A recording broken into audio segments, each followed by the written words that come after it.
Oh, that's nice. I actually wasn't expecting it to have a little prompt like that. Nice. I married her for better or worse. Unfortunately, it never got any better. What a way to open up. And we're back with Tex Murphy, and the incredibly disorienting first-person mode.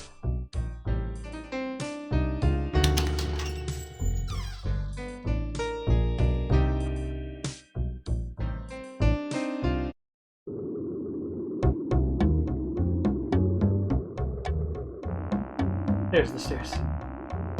Oh, jeez. There must have been something I missed when it comes to the description. Like, I remember there was that footprint that I overlooked the first time I was passing through here. Let's see.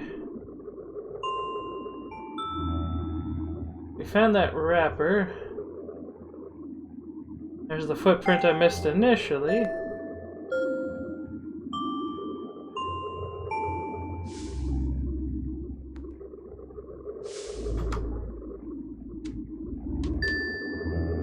The empty bottles of chocolate syrup lying. Okay, that's all empty chocolate soup. It is no longer side-scrolling, no. I wonder what all these garbage cans are. It is first person now. The creator wanted something that controlled like Wolfenstein and... Oh hey, what's that? Is that anything? And looked more like Seventh Guest. So, currently we are investigating a case where a pawn shop got set up and robbed. Shard of glass must have come from that broken window. Now we're starting to get somewhere. Hey, is this something I missed? The texture of the pavement surface is a cross between. Okay, no, not that. Take a peep at this. Looks like whoever broke into Rook's window left one of his hairs behind. Oh, Apparently our burglar is a carrot top. okay, so we have a hair color now. So, we're investigating this particular case where the local pawn shop had a woman come in and pawn off a necklace for like 8 grand, but then somebody broke in and stole all of the money in the drawer in addition to the 8 grand. And it's apparently a thing that's been going on around the city.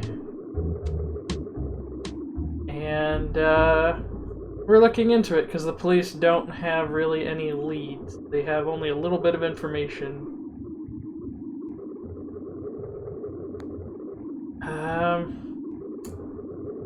This game is, for the most part, full FMV as well. Like, for anyone who missed the first session, we could talk to this fellow here. Ask away. It goes into full FMV mode. You can ask about a bunch of different things, like Rusty the Clown. Sorry, can't help you with that. That big goon, he used to hassle me until I shared a quart of chocolate syrup with him. Now he lets me alone. This guy is a down-on-his-luck chocoholic. I believe the Chocoholics was still kind of a new concept at this time, and considered more of a gag than a serious addiction. Which, most addictions can be very serious. It's just chocolate is probably one of the less destructive ones, I guess. Anyway.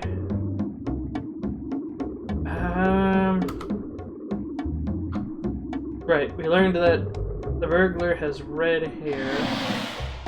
We have a crime pewter that we've been We have a crime pewter that we've been putting information on the suspect into.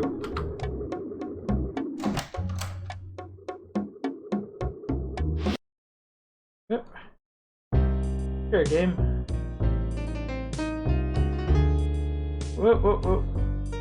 Also, just noticed there's like a break here in the panels. I don't know if that's deliberate. Doesn't look like it, because nothing happens when I mouse over.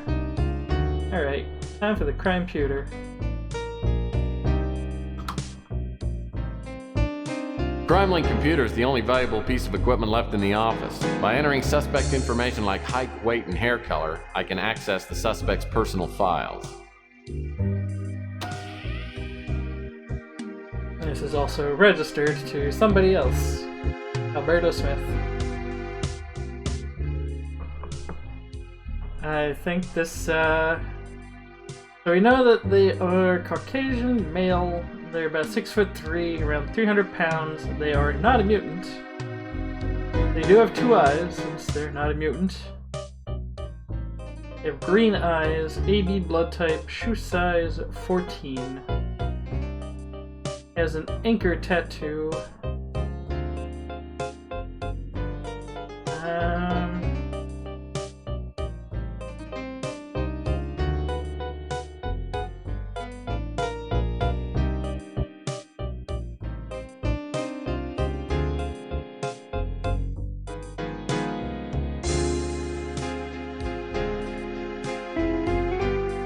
And yeah, they might be a criminal who is missing a head.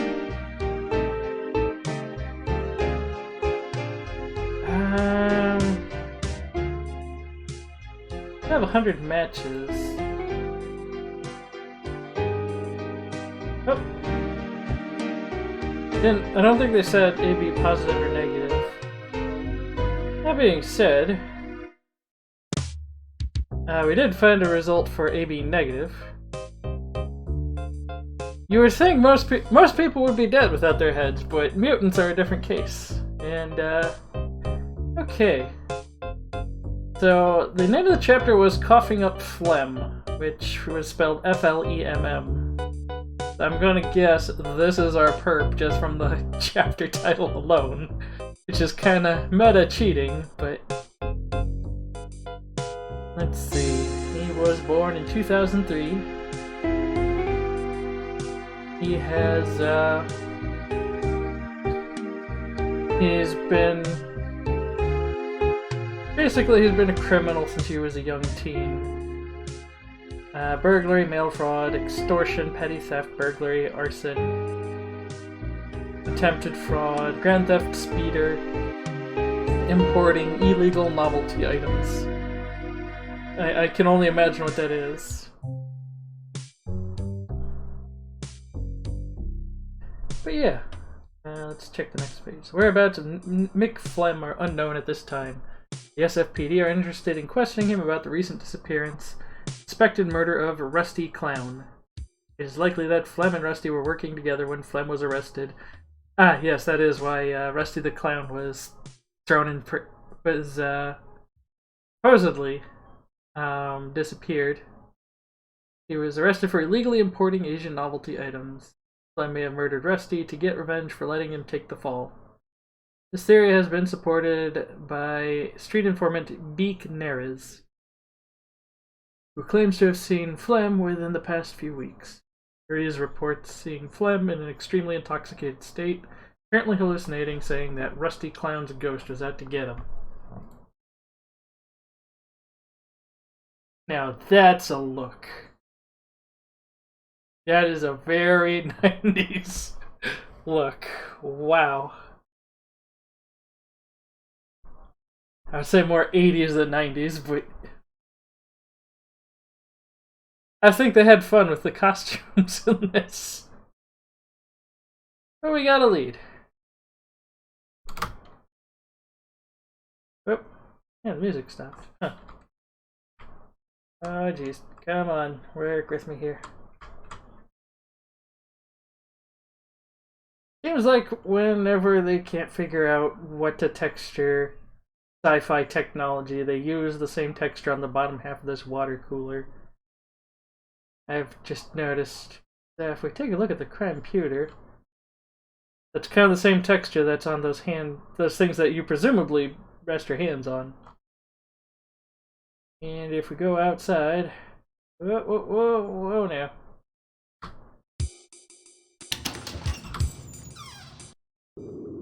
Yeah, something else I did, related to what I'm about to show off.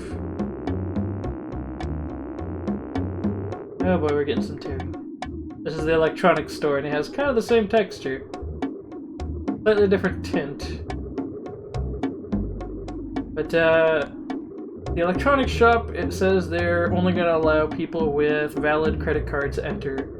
And one of the things we did is there was a pre-approved credit card in the name of who owned our place previously that we signed off and mailed in. And that was a puzzle.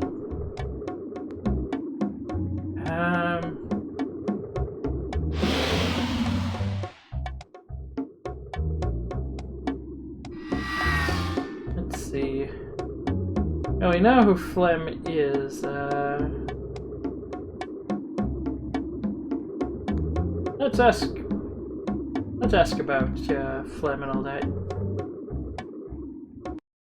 What can I do for you, Tex? Tell me about Mick Flem. Sorry, I haven't heard anything about that. How about Beak Nares? Oh yeah, I know Beak. If you want to talk to him, you might try hanging out around Coit Tower. Okay, thanks. I want to ask everybody about islands. What now, Murphy?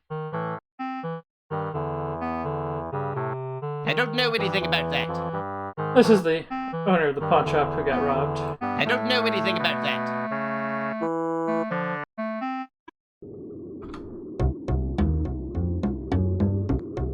But, I mentioned the previous stream that this game is technologically a bit of a marvel. The fact that this was designed to run on like a 386 and at 640 by 480. Ask away. With Wish I could help. well, with 3D rendered surroundings that are not recast like Doom or Wolfenstein. They are actual 3D polygons. Nope, don't know a thing about it. Shucks. Like, these are all actual polygons.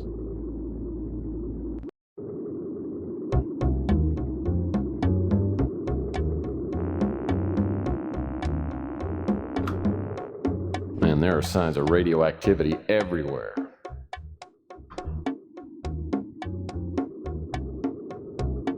Let's check in with the pizza joint. Yeah. You look hungry, Tex. And I'll bet I could do something to satisfy that hunger. This is... So... Like, this is pretty neat for 1996. This came out in 1994. This was really cutting-edge stuff, and one of the largest game productions to date at this point. $2 million. Well, heck, that wouldn't be too hard with all the delicious food you have around here, but I just need to ask you a few more questions.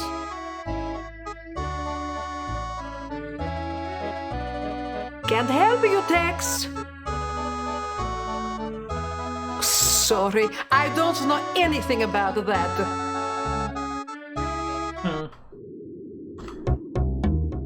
Well, yeah, we are in, like... We're basically in the slums of the city.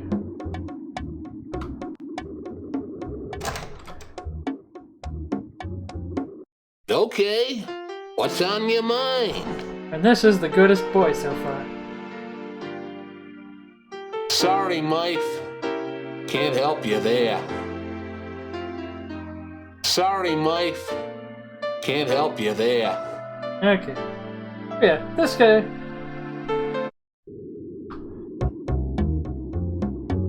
He's a good guy. I like him. And yes, welcome to future Papa John's.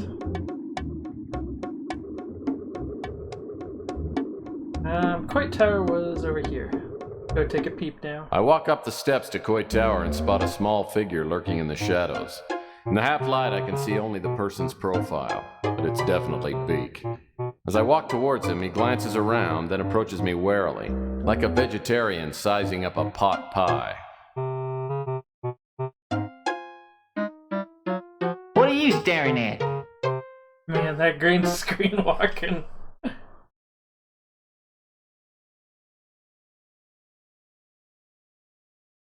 Pardon my staring, but that is a truly impressive schnoz you've got. Come on, don't make fun, huh? What do you want? Who are you?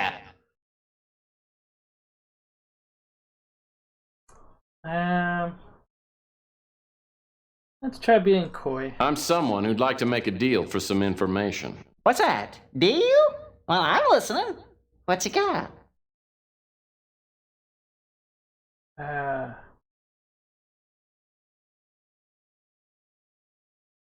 Crap. Oh, right.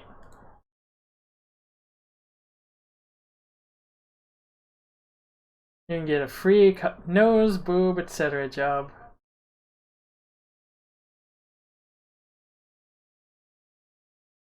Yeah, I don't think you'd want the flyer or the newspaper. And the batteries, I can't imagine doing much with other than just talking them at the guy. That would be mean. But let's try these. Okay, I can use this.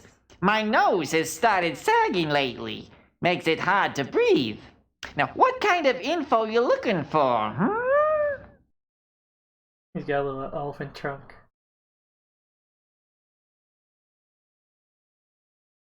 I wonder how much I can ask.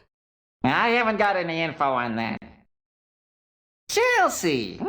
Smart girl and a real looker to boot. She's got a cute little nose. I could just cut to the chase, but I want to know what he has to say about all these I people. can't help you there. She runs that pizza place with her husband, Sal. I don't know much about her. A true Italian nose, though. He lets his wife run the pizza joint. I don't know what he does. Though I've heard some things about who he does. You can tell he drinks a lot by that snaz of his. You get it, you have a nose fixation. I haven't got any info on that.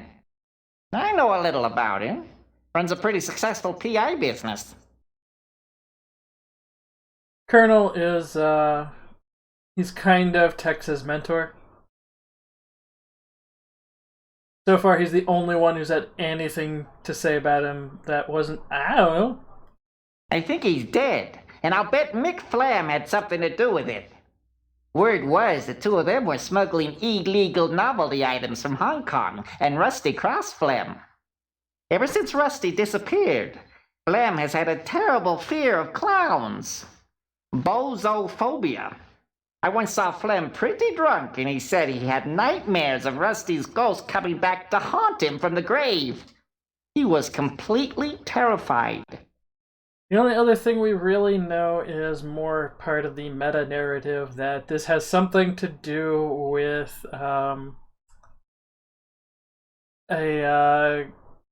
some Nazi cultists from who have basically I think they're like third generation at this point, but they went underground after World War II, and people are trying to root them out, and there's something that they're trying to.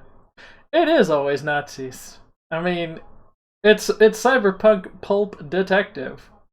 I mean, it's. I mean, if it's not Nazis, it's usually a really hurtful stereotype. Rook's pawn shop was robbed by a two-bit crook named Mick Flam. He and his girlfriend have knocked off half a dozen pawn shops over the past month. The girl goes to a pawn shop and hawks a bracelet for a decent amount of cash. Then Flam breaks into the pawn shop and steals the bracelet, along with anything else he finds. The bracelet is the bait Mick Flam uses for the pawn shop robberies. And there's also the Crusade, which is trying to purge all mutants and looking for genetic purity in an era when I think it's... I forget if it's like a 1 in 4 or 1 in 4 chance of you either become a mutant from the latent radiation, or you have a 1 in 4 chance of being immune to the radiation. Big trouble. It's causing mutant blood to boil, and I don't want to be around when the bullets start flying. Anyone with a hunker like that can't be all bad. Malden's no rocket scientist, but I hear that he's not on the take. I've helped him out a couple of times, so he leaves me alone.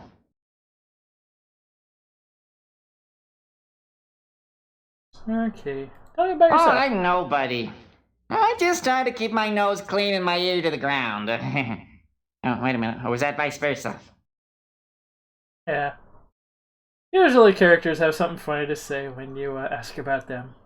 McFlam's rap sheet would take a day to read. He's a fat scum, and he's an idiot to boot. That's why he's always getting caught. He's been busted for burglary, mail fraud, arson, you name it. Everyone knows he operates out of the Snow White warehouse, but don't tell him. Don't tell him what. All the same. Thank you for your information. And there's the warehouse. The Golden Gate Hotel was... Not the, The Acme Warehouse is the former Snow White dry cleaning building. Nobody's used this place in a while.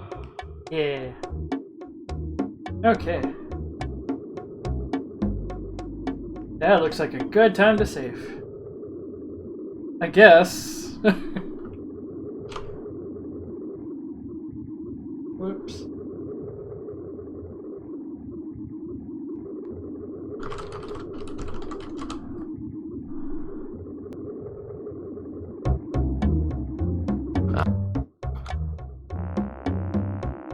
Oh boy. Oh jeez. If Flem is working out of this warehouse, it looks like he got careless. The door's unlocked. Okay, it's a story lock. We don't have to go hunting for a key or anything. Because we were here earlier trying to get in, and I could not find a key or anything. So let's just If progress this the is plot. Mick Flem's hangout, he'll probably be back soon. I better try and set some sort of trap for him. Okay, setting trap. I'll have to remember this stack of 2x4s when I get around to building some furniture for my office.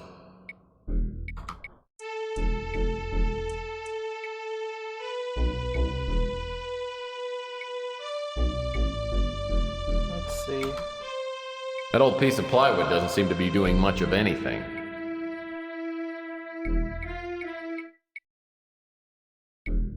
Oh jeez. This must be the power box for the warehouse, and it's locked. Seems so dejected to learn that it was locked. Oh jeez.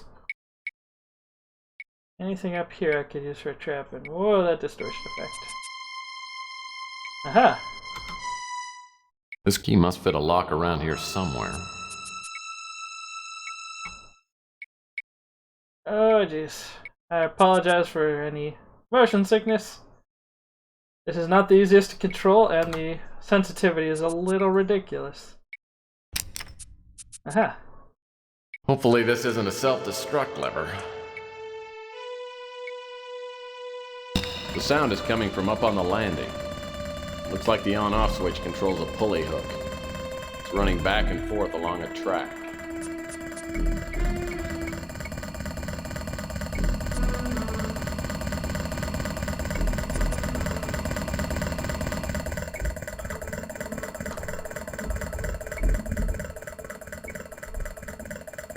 Oh geez, that is fast. That hook looks pretty heavy duty.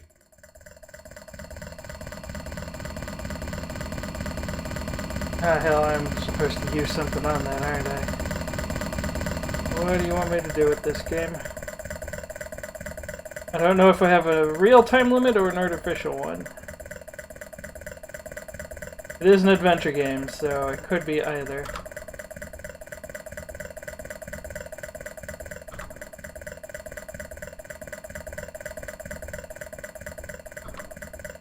Yummy! A bottle of turnip schnapps. I'll bet it's got a real kick.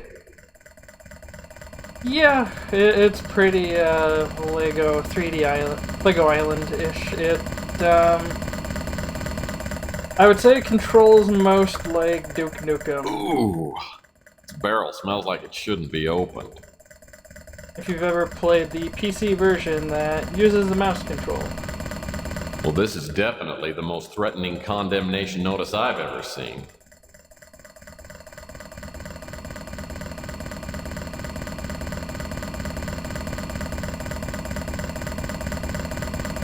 Condemned. Shot on sight. Okay.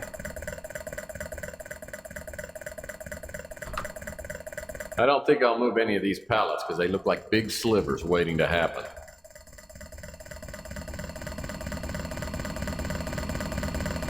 Well, this is actually a storage compartment. Looks like it requires a special combination key. Uh-oh. Music's playing. I don't think I'll move any. These large doors look like.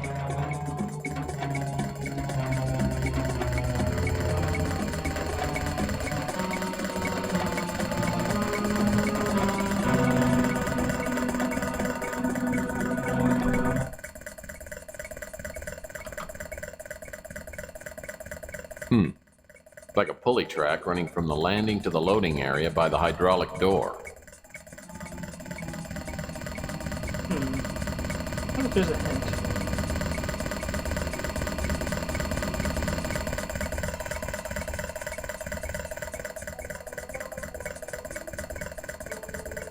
Actually, wait, what was that? Getting a new fax machine. Oh, okay. That's kind of neat that they have the built-in hint system.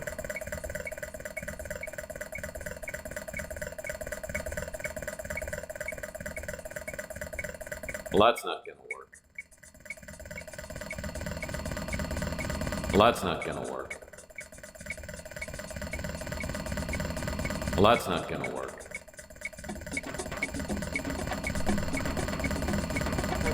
What do you want me to do, game?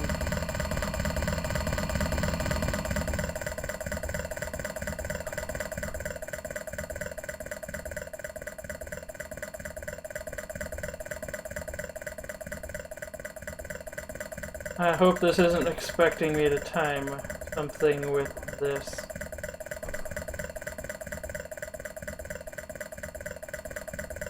Yeah, I don't see quite what it wants me to do.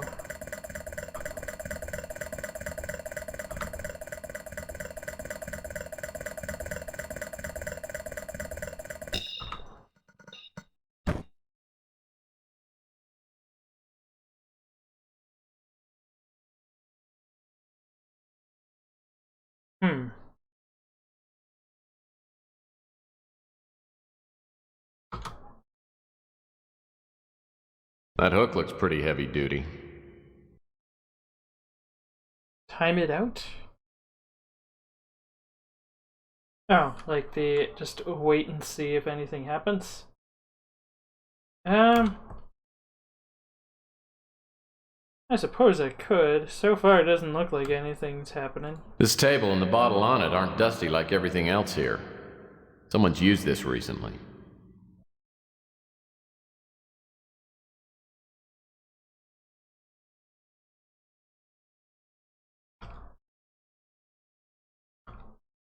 Oh boy, is it time to do a pixel hunt? Crate smells like laundry soap. Crate in front on the floor seems to be partially opened. Great. So, this actually operates the pulley up on the landing.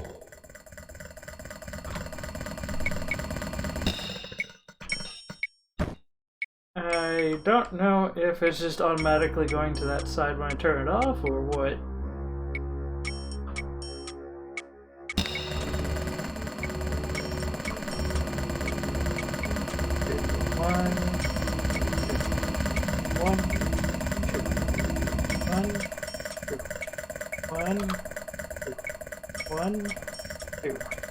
One.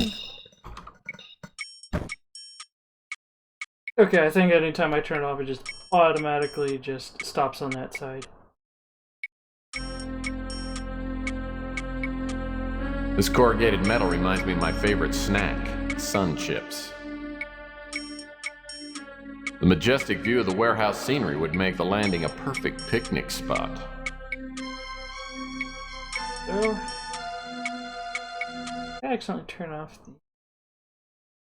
Okay, it was turned off. Oh boy, the sound just glitched. Yeah.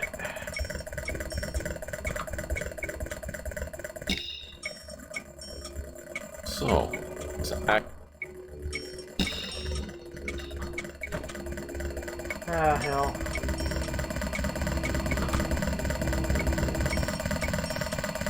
These lights don't seem to yield anything. Great. Oh, jeez.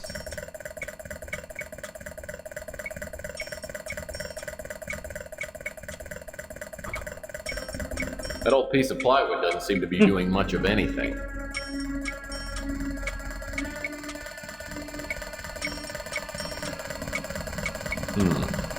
Locked. Well, this is actually a storage compartment. Looks like it requires a special combination key.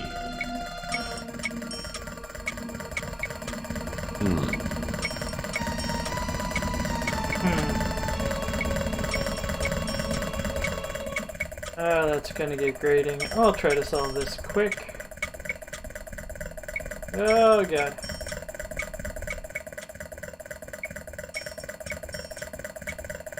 So.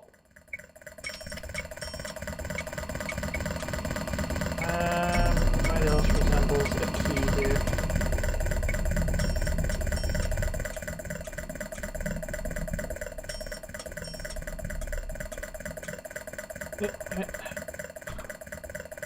I'll have to remember this stack of 2 by. I already saw that. These large doors look like they haven't been opened since.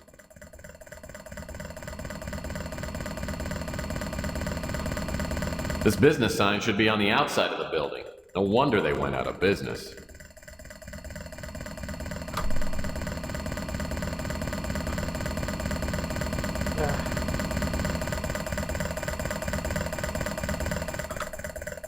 Ooh. Ooh. Well, that's not. What the hell do you want me to do, game? There's not a lot of things here to interact with. These large doors look.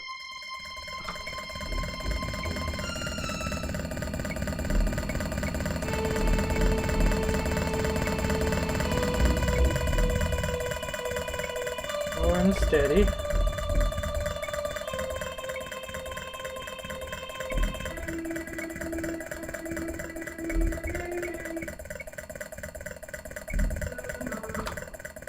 That hook looks pretty. Why?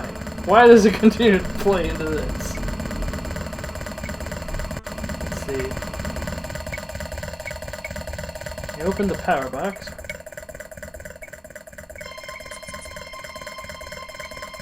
Get into Rusty's.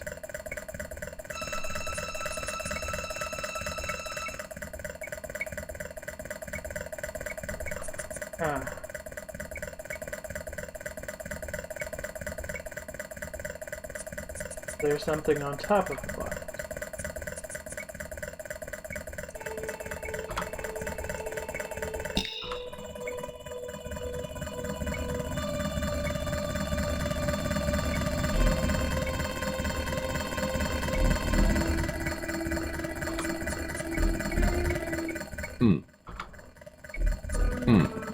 Like a pulley track running from the. That hook looks pretty heavy duty.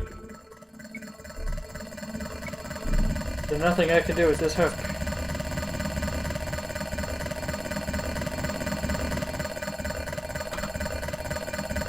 Those windows are practically begging to have rocks thrown through them. And throw batteries through them? Well, that's not gonna work. Why not?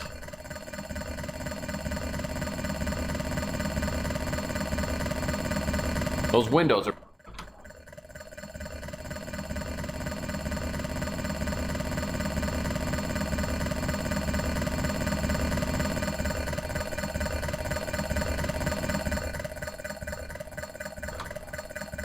The majestic view of the... Oh god. I might have to mash that hit button.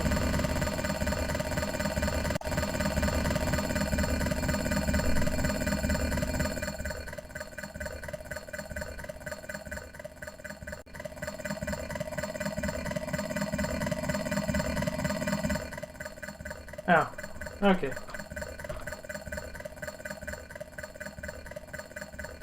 Well, I don't understand why it wants me to go this way, but okay, let's get away from that horrible noise. Ugh.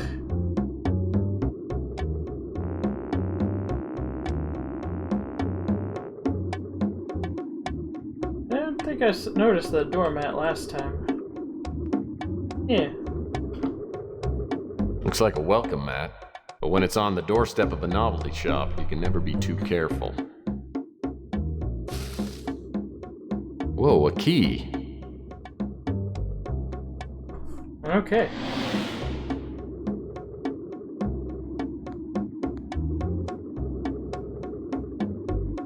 That seems like a lot of effort for a key.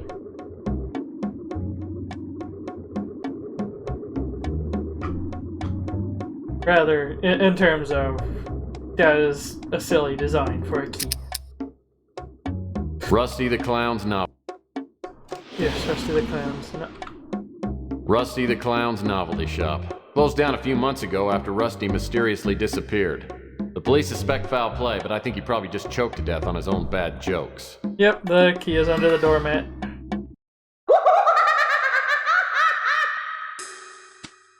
Tags, jokes, balloons, games, Rusty's fun mask. Oh, this is kind of terrifying.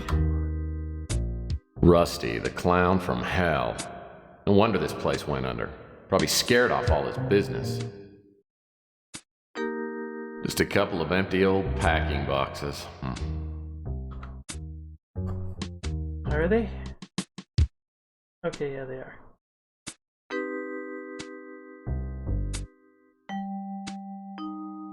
Ooh, a crossbow. Cool. A plastic dart crossbow. It'll make a nice addition to my non-violent weapon collection. Yoink! Always gotta take weapons.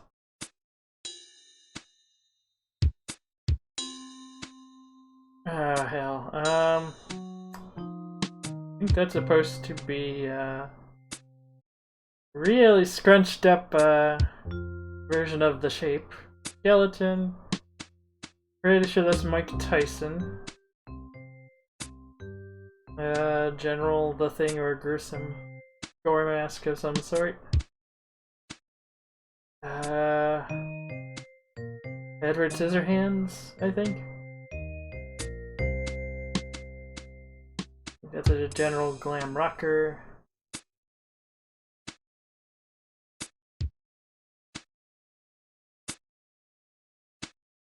Yeah, I'm kind of glad none of these masks move. Oh boy. Let's see.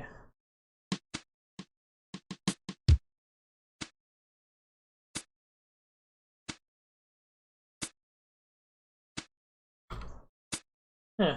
Weird. This wig probably sells well during the Bay Area Yodeling Festival. A mask of the king? That's blasphemy! I didn't quite catch that's supposed to be Elvis. I was mostly going weird because it looks like there's a texture that goes from here to here and it got kind of cut. This wig must be quite popular with shy people. Whoa, this wig would even make someone like me look glamorous. How about this? Whoa! For a second there, I thought someone had decapitated Inspector Burns and left his head on the floor. What a great mask. That's right, Arlo really likes Detective Burns, who is a mutant that, I guess, looks like a burn victim but teaches fire safety. Yep, old computer game graphics.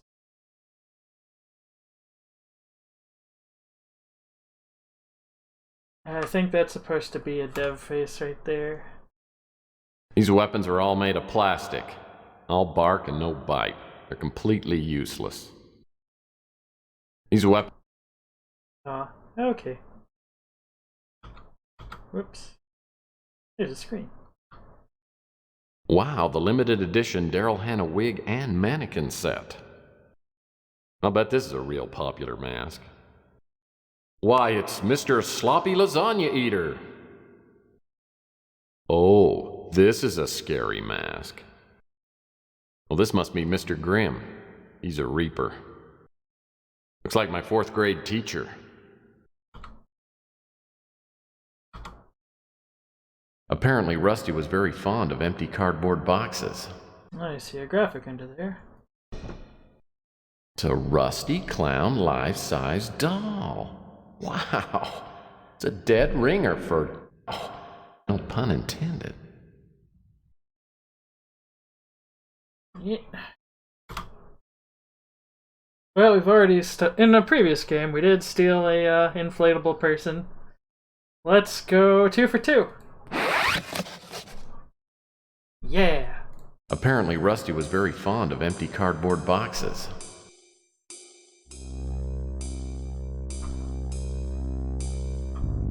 What's this? Looks like some kind of in-house television. Hi kids, it's me, Inspector Burns. And as we all know, fire can be our friend, but fire can be our foe. So many times, fire starts so carelessly. And what can fires do? Fires burn you. Never, never light matches. No, no, no. Fire is dangerous. Fire made me look like this. Do you want to look like me? No, no, no. Don't look like Inspector Burns. Don't play with matches. Inspector Burns. I always thought he was a freak, but the kids love him. So does Ardo. Well, okay then. That was educational. I saw a white thing over here. What's that?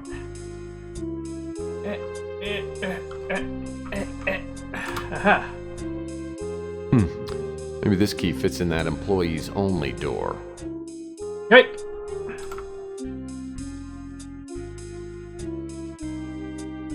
That's a much more sensible key design. I can't get over how lifelike this doll is. If it didn't have a hook on the back and a battery compartment, I'd swear it was Rusty himself. It does not. I am well aware that the chat box does not show emojis for the most part.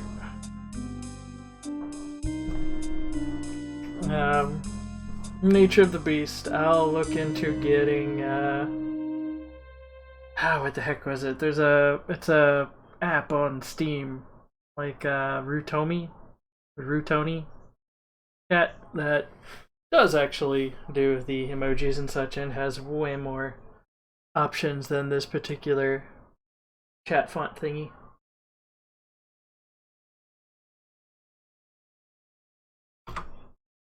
Okay.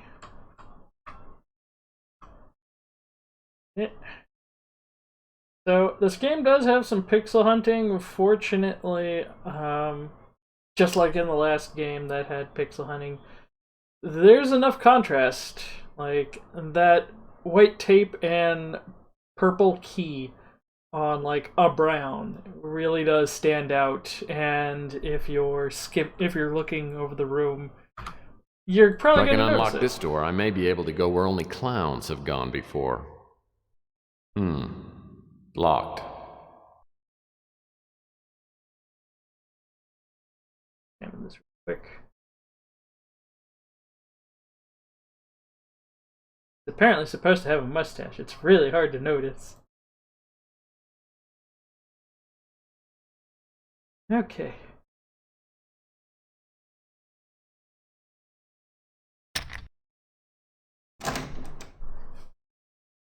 Posters in here tell you more than you'd ever care to know about film processing.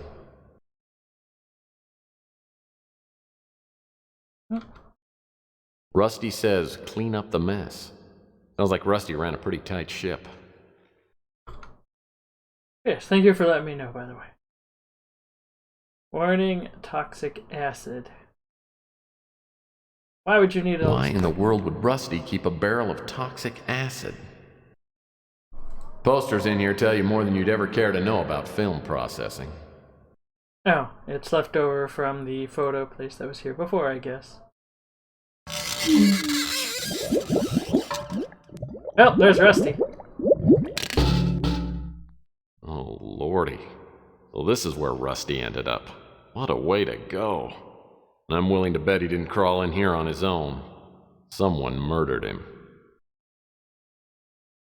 I mean, I would imagine acid is not particularly healthy. I don't know if toxic is a necessary addition. Okay, suction cup. A plastic suction dart can be formidable ammo in the hands of an expert like myself. Gonna need that. Join this with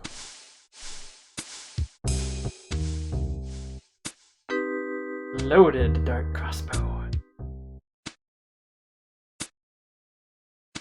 So we know he's afraid. So I'm guessing because he's afraid of clowns, we want this doll and we want to put it on that hook so it flies back and forth.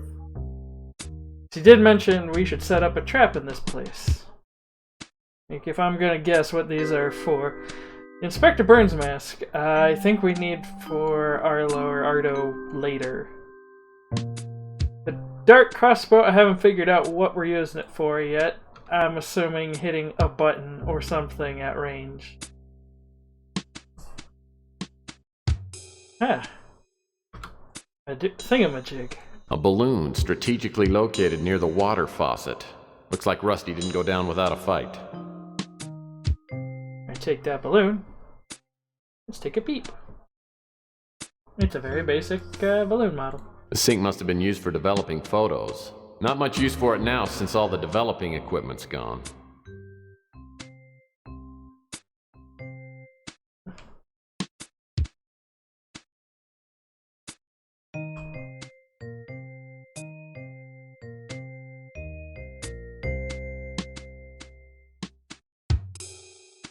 I'm guessing this is like a break room.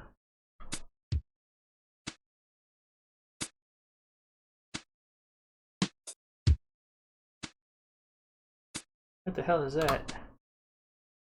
Ooh, a small nozzle. Probably a helium dispenser used for filling balloons. Oh.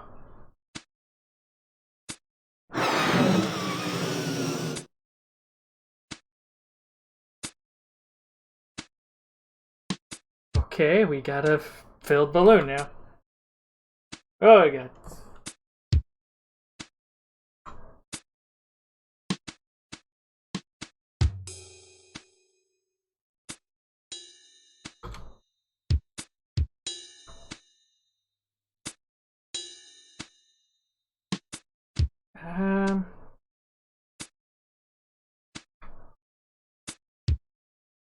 I think this was also a British pub at some point.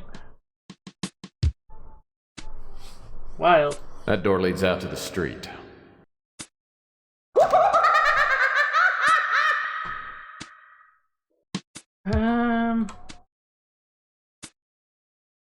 Sure, what else is here that we would need? What's up with this panel? Anything? No. No.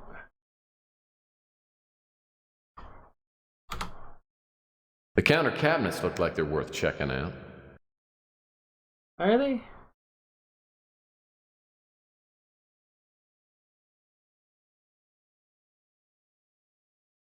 No. I think it was just to get the player to come back here.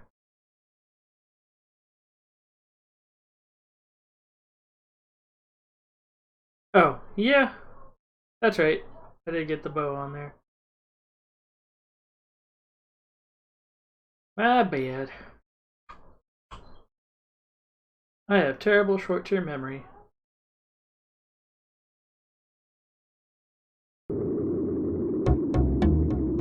Okay.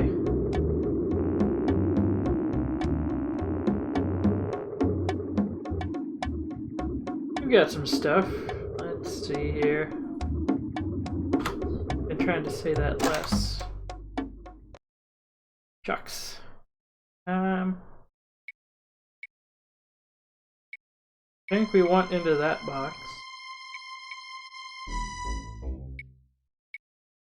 Oh, jeez. But yeah, I don't think the goal is to stop the hook anywhere, but to...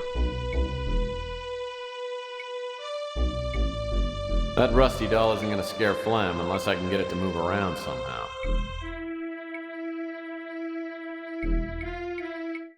Oh god, do I need to? Do I really need to use it on the hook while it's moving around?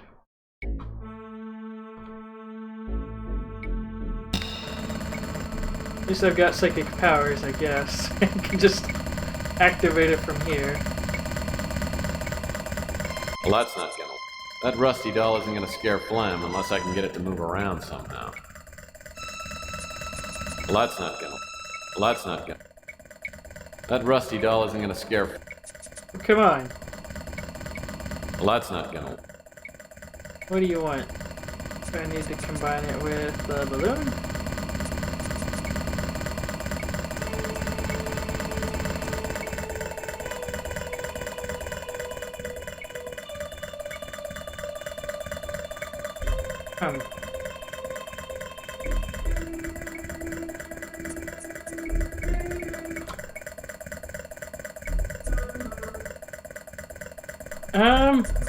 Like I figure, I'm the only thing I could figure is I might need to go inflate the doll. Oh wait, it did mention there's a battery pack, and I don't think it's got batteries. Yeah, there we go. Live Rusty doll.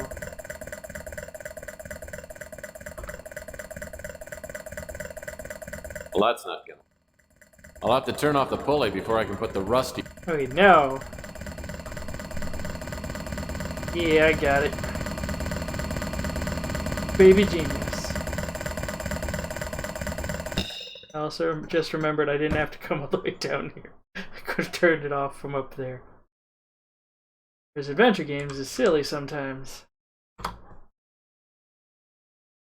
The heavy footsteps I hear must be Flem. Luckily, my rusty trap's all set. I'll need to find a hiding place as close as possible to the pulley control box. When Flem least expects it, I'll throw the pulley lever and bring Rusty back from the dead. Oh, Jesus. Now I think I'm timed.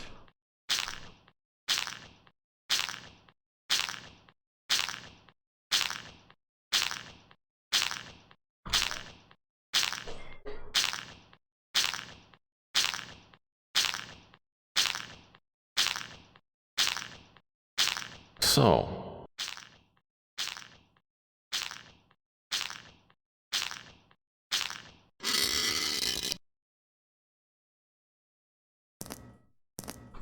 Ah, that awkward green screen walking. That is a huge doll.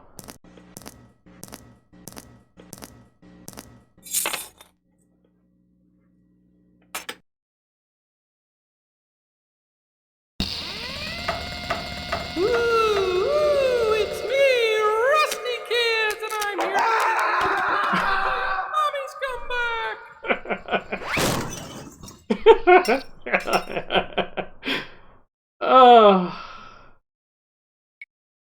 God, the 90s were special. Oh, I love it.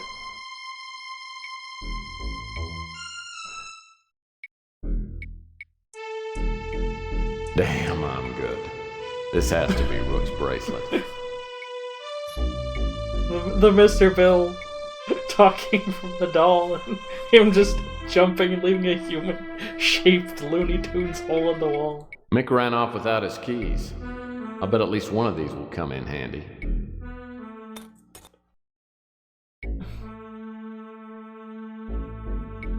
Oh, it's not a proper hole. Yeah, sorta.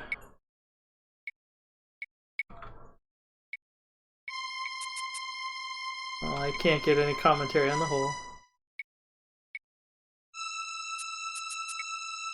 Basically, yeah, Ares. Well, this is actually a storage compartment.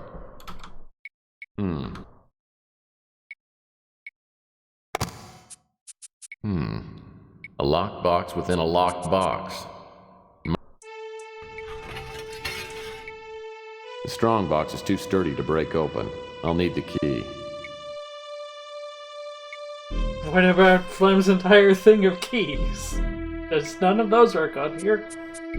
Whatever. It's an adventure game.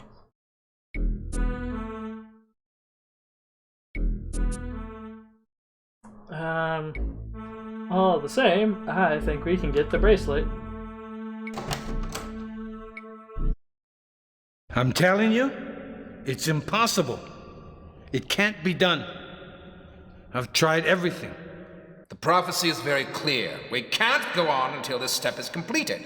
Surely your unique skills give you opportunity?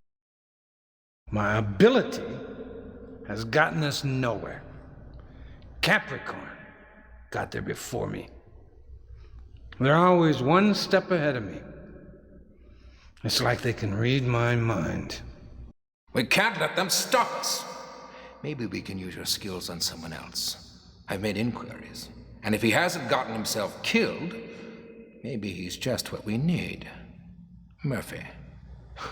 Tex Murphy. Oh boy.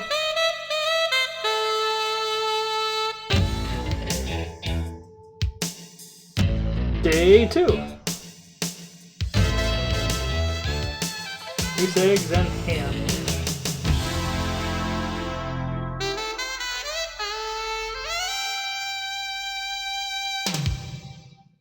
What a good I feel musical. better today than I've felt in a long time. Boy, did I stun Rook when I walked in and handed him that bracelet. Okay, so getting the bracelet back doesn't make me Detective of the Year, but it does stimulate the confidence glands. Maybe I can succeed at this business and turn my career around. But if I'm going to do that, I better do something about my fax machine. Who knows how many new opportunities I've missed to show the world my greatness. We still got the strong box.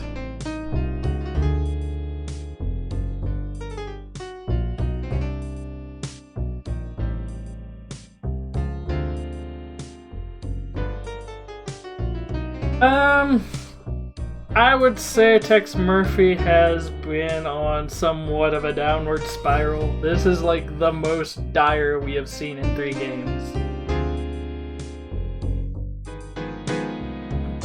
But generally speaking, he's usually pretty down on his luck. Like, at this point, he has sold off his really expensive camera that he used to have.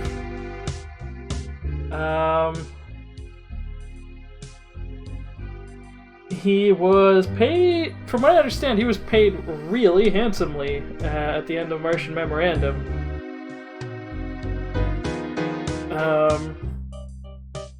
He's just blown through, he's just that bad with money. He's blown through it all. The only 2 pieces of technology he really has in here, aside from light, cooler,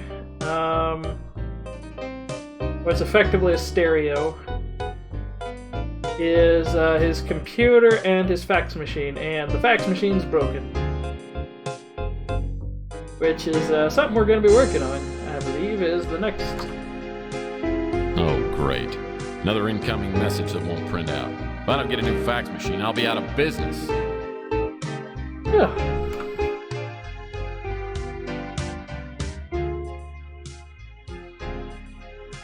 Oh. A doohickey. A letter from Bob, that's it. Oh boy, mail. Oh boy. Ah, my own personal credit card. I'll need this to get into the electronics shop next door. The electronics. Remember these numbers, everybody. 1454, 3009, 4234. Tex Murphy, my own personal credit card. I'll need this to... Yeah.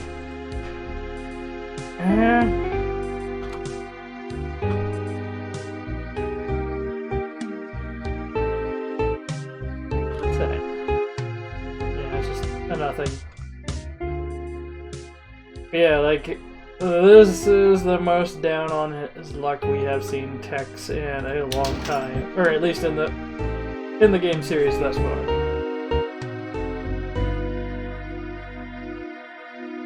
Got a simple wardrobe. And hats he almost never wears.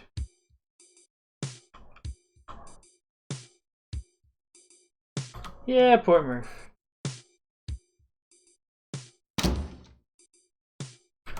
That's it. It has been pretty consistent in this game. Like, there's a lot of attention to detail. If you remember in Martian Memorandum, like, one of the things we had to do, like, granted the layout of this place is a bit wrong compared to the second game. We had to set up a camera in this window, and we used it to spy into the windows of the hotel that's off to the left, which is perfectly visible from here, which is a nice detail. Not visible here because it's not rendered, but if we go outside, we can kind of trace the line.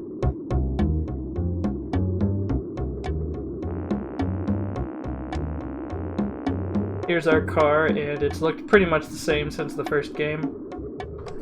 Yeah, from that window up there, we looked into these windows over here. And it was mostly on the right side of the building, judging from the shape.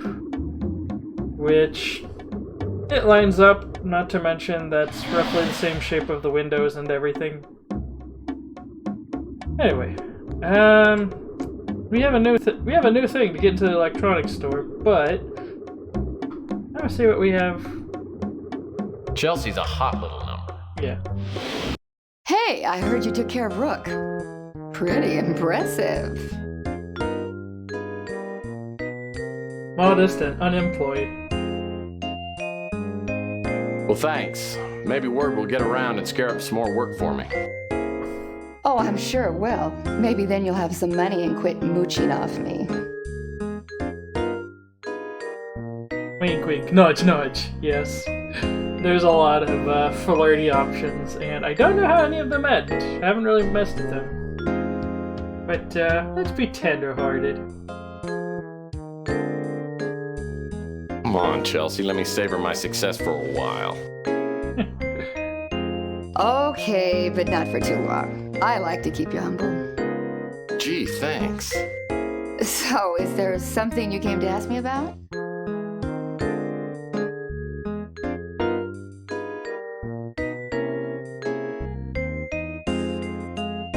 Oh hey, they're actually missing. They removed some of the chat options. I'm not sure what. Oh, you know me, Tex. I'm just making ends meet. But yeah, for 1994, this game was a technological marvel. It's 4 CDs long, which was unheard of at the time. I believe it was blown out of the water only by Sierra with Phantasmagoria, which I think was 8 or 9 CDs long. It was it was unnecessarily long considering how long the game actually was. But anyway, I guess since there's not really any new dialogue, let's scoot on over and get a new fax machine. This is the brand new electronic shop outlet. No pun intended.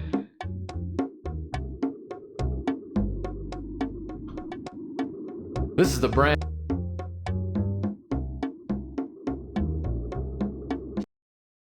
electronic shop outlet has just moved into the neighborhood. I've heard that the manager's name is Ham Underwood. Everyone knows they sell overpriced junk, but it is conveniently located. So, if we didn't mail off this credit card, we would basically be dead-ended here, I believe.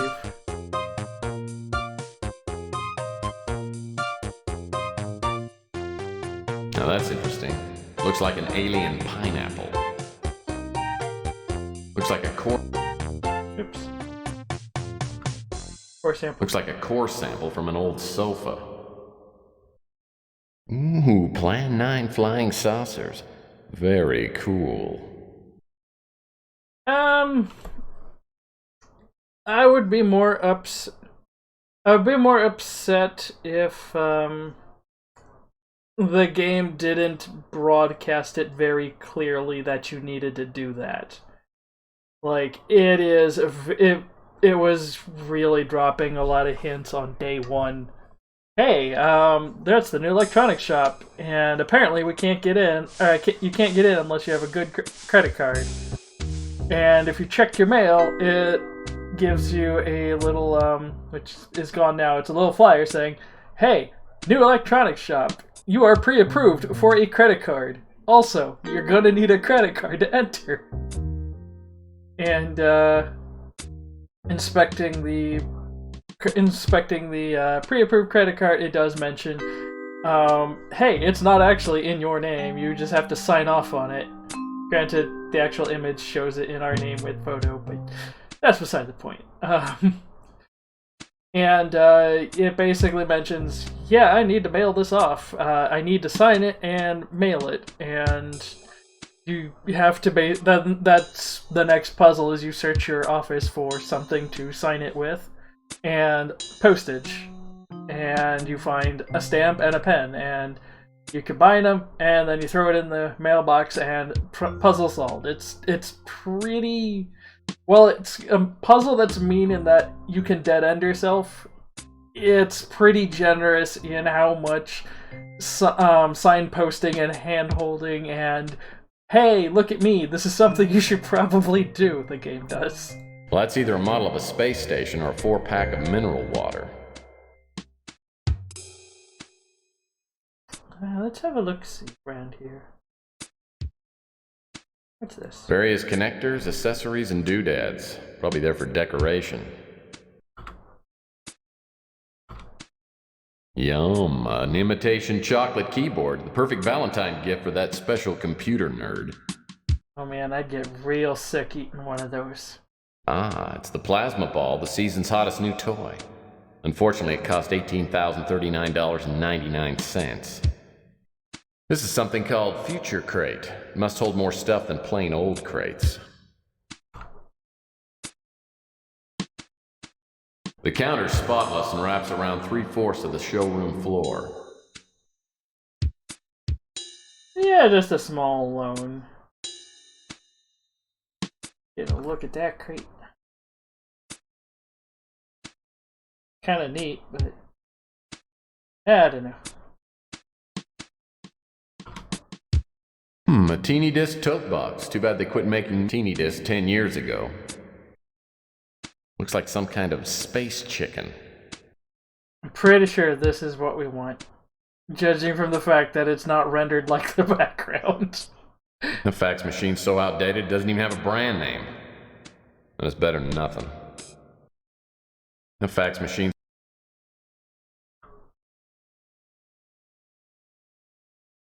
Let's have a peep.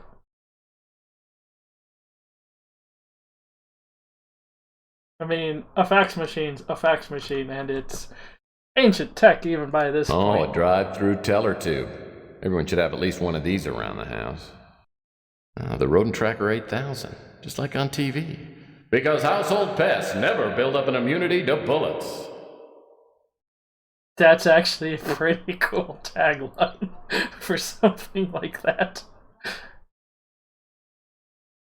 A teeny disc tote box. Too bad they quit making teeny discs 10 years ago. The counter's spotless.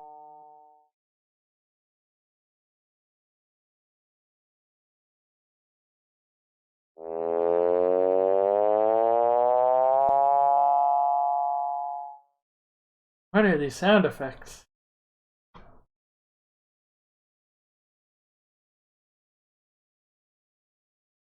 Yum. I already saw Now that. that's a remote control flying saucer, huh?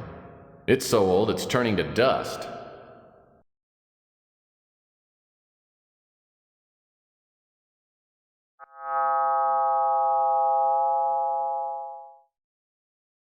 Seriously, what are these sound effects? Kids' infrared visors. They stopped making these about 50 years ago and they're still overstocked. I want one.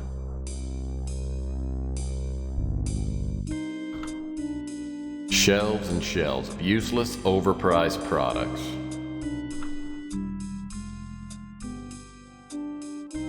A Vox TV with remote crab speakers.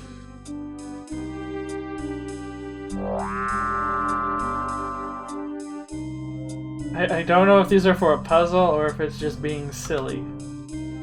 This must be the new 10-key laser printer pop-up toaster unit. An old 1286 with an ancient super-duper Wowzer VGA monitor. Looks like a core sample from an old sofa. We saw that one. Okay. I can't get that while the force field is up. Okay, good to know. That pudgy computer dweeb really has a battered head. Hi there, how can I help you?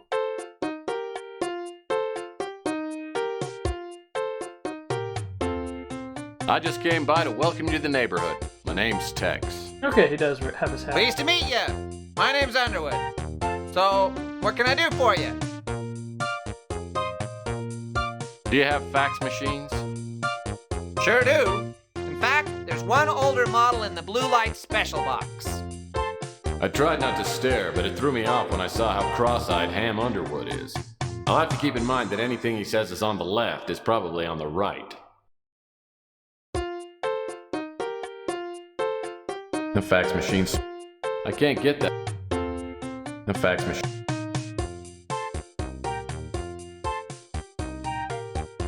Apparently the electronic shop credit card goes in here.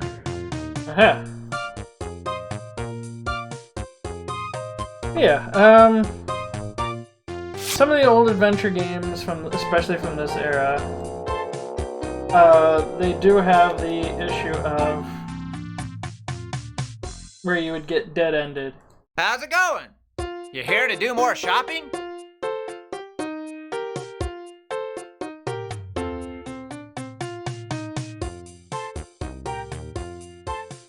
No, I came by to get some information from you.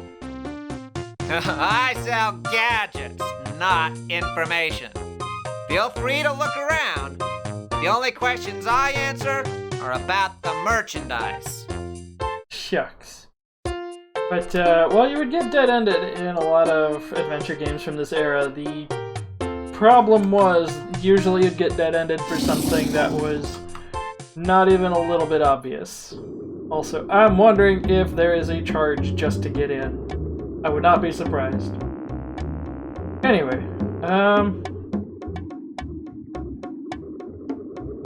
so, like, the dead end that can potentially happen here with the, failing to fax. As soon as I hook up the new fax machine, a fax prints out. Oh, finally. Maybe this is a real case, the kind you get paid for. Mail checks. Alrighty. Oh hey, there are a few emojis that get through. And sleep well, Aries. Oh jeez. A fax addressed to Tex Murphy from the Countess Rainier?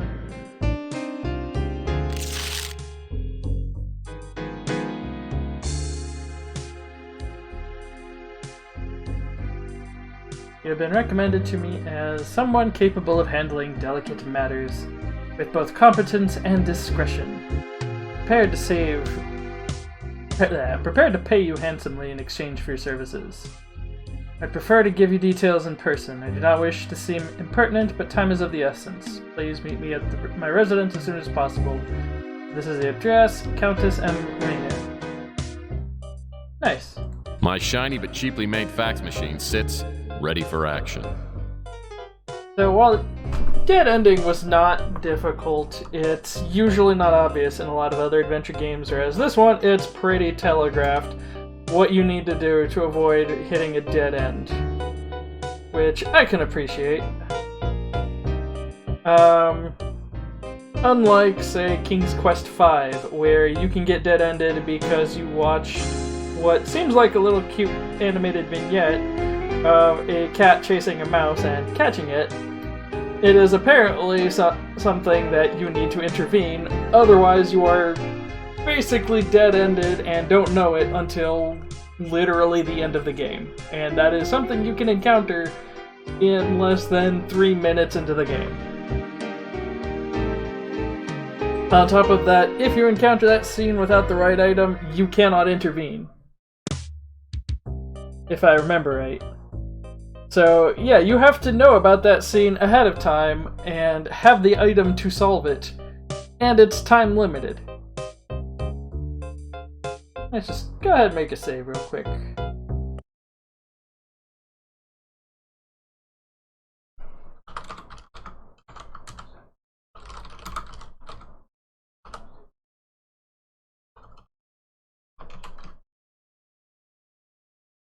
Shucks, it doesn't do question marks. That's okay.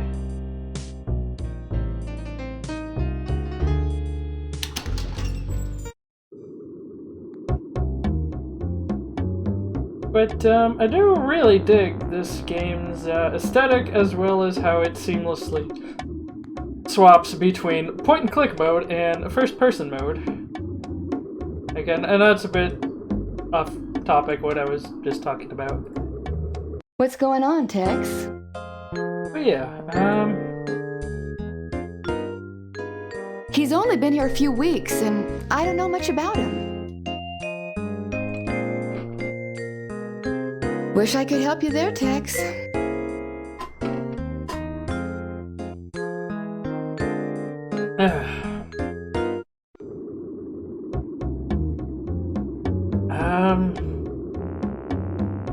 Overall, so far, like, this series has had pretty good game design.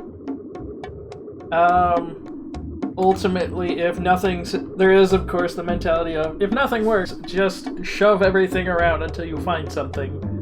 Which is, really detective-y.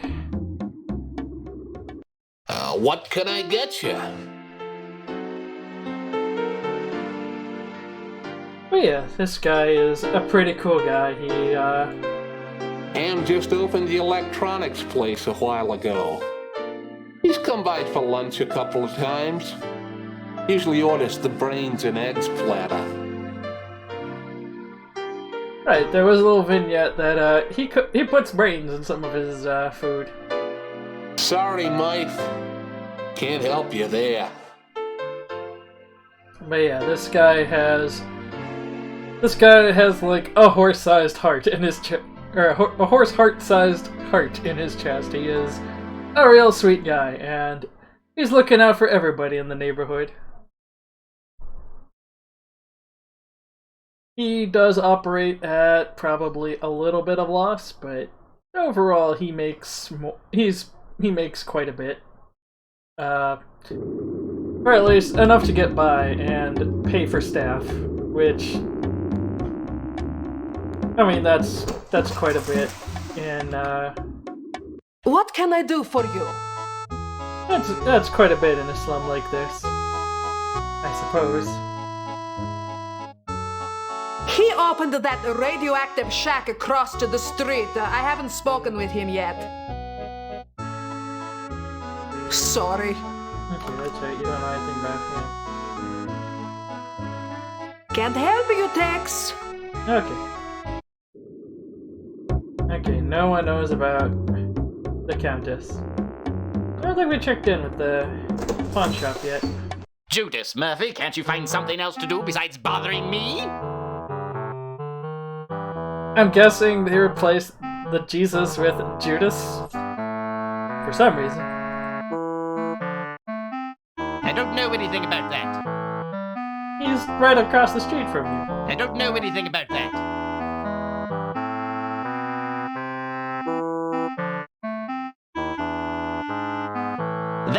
depends on whether you're here to help me or to irritate me. Well, bye, I guess. I don't think our alley friend would know much. I don't even know if he's here. Oh, he is. Hi. Ask away.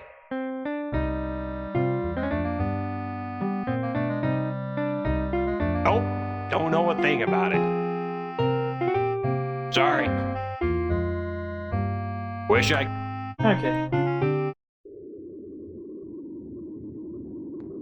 Oh. Oh, good. I guess we could check in with... I heard that Ardo shuts the place down every Ardo. once in a while to do Nope. fire safety upgrades.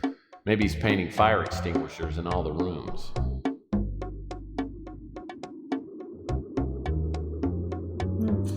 Okay. I guess we should probably go. Okay, it looks like these are geographically rough about where they're located rather than a list. Like, I saw the police station was down here, but it was still kind of vaguely in line with that. Let's meet the Countess. A little 3D pre-rendered cutscene. Very tiny in the corner. The Countess Rainier. That name smacks of money. Hopefully she doesn't want to hire me to find her lost poodle. As I land my speeder, I see my dream house, only bigger. The butler is a tall, thin man, about 70. He tells me the Countess is expecting me and shows me into a large, lavishly furnished drawing room. I'm the Countess Renier. Please, have a seat. Renier. Thank you. You know, I pictured you being, well, older and heavier. No one is born old, Mr. Murphy. Now, shall we discuss our business while we're still young? Oh, rude. Oh, by all means. Pardon my interruption. Your services have been recommended to me by a trusted friend who prefers to remain anonymous. Suffice it to say that your unique abilities are what I need right now. Which of my unique abilities are you referring to? Yeah. I'm sure you have many unique abilities. The one I would hire you for is your talent of locating people and things. I've been told this talent has made you some friends and many enemies. Well, correct me if I'm wrong, Countess, but wasn't it Roy Rogers who once said, "You can't please all the people all the time"? Save your homespun humor for a more gullible woman. What I'm asking you to do may make you very unpopular with some people. Exactly how unpopular are we talking here? Let me give you some background information, then you can decide for yourself. Some time ago, a family heirloom was stolen from this bungalow. I do keep most of my valuables on my estate in Europe, but on this visit, I brought the piece to show a friend. Within hours of my arrival, I found it stolen, and I have made extensive inquiries trying to retrieve it, but I found out nothing. Well, I'm sure you have more resources, talking about cash, than I do. You should be able to buy all the information you need. What makes you think that I can help you? Oh, I don't.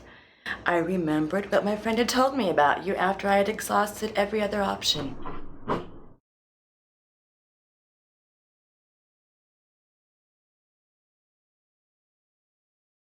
You know, referring to me as your last option could automatically double my fee. I already planned on paying you much more than your usual fee. I'm a wealthy young woman, Mr. Murphy. To give you an idea, the stolen artifact alone is worth more money than you could earn in 10 lifetimes. Oh, we'll see about that when I win the clearinghouse sweepstakes. How quaint. Let's not waste any more time. I need some work done, and I'll pay you well for it. Well, in my experience, getting paid well is a relative term.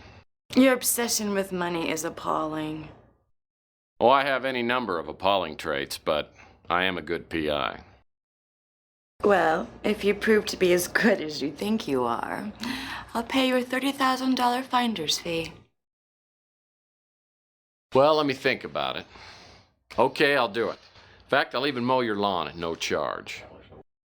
Try to control yourself, Mr. Murphy.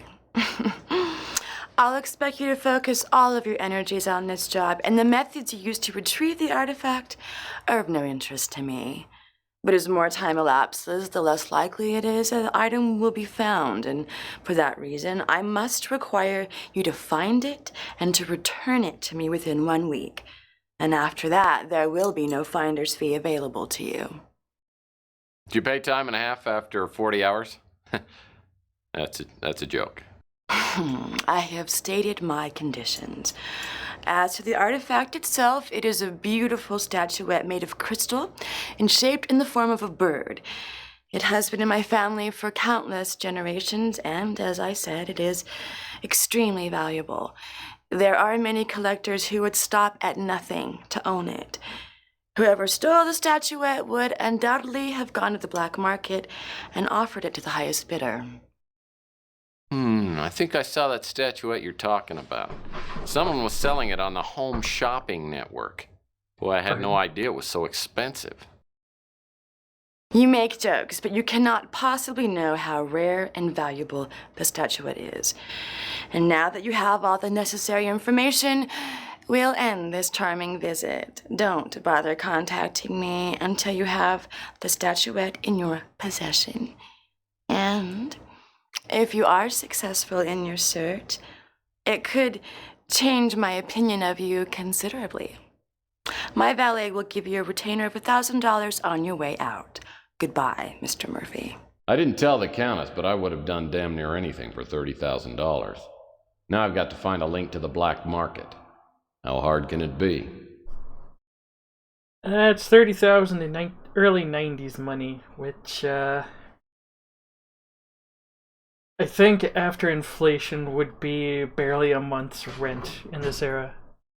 And the dog is just digging at the door.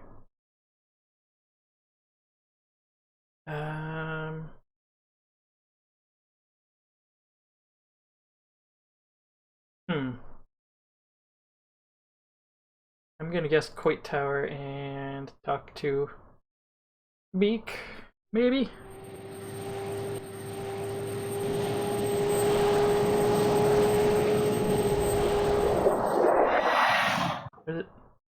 Hiya, Murphy! Well, you see my new nose. I'm so excited. I'm gonna look and feel like a new man.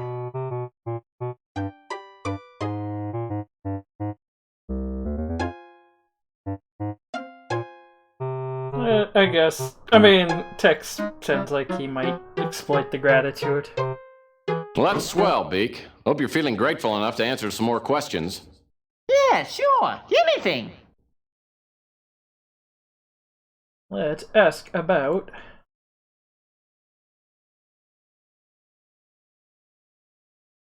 I can't help you there. I haven't got any info on that.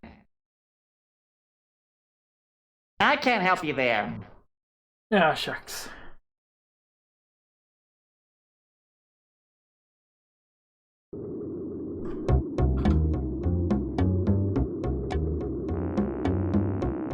As I recall, Chelsea has weird connections to the black market. Talk to me, handsome. Apparently, it's a real hot item. The top commodities dealer in the city is named Franco Franco. He probably either has the statuette or knows who has it. I don't know how you're gonna find him, but if you do, be careful. Okay, I think I know. Now I think I can talk to Beak about that.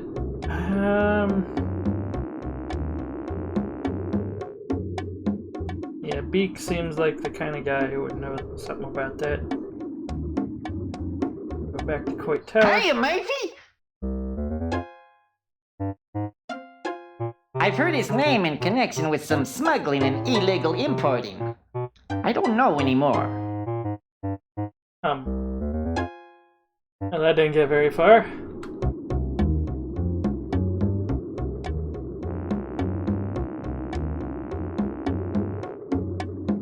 I love those MIDI farts.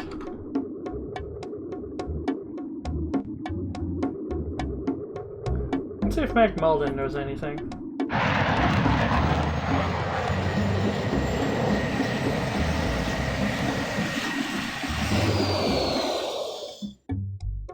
Hey Murphy, guess what? We got the guy who robbed those pawn shops. Turned himself in. Can you believe it? Kept babbling something about a clown coming back from the dead to haunt him.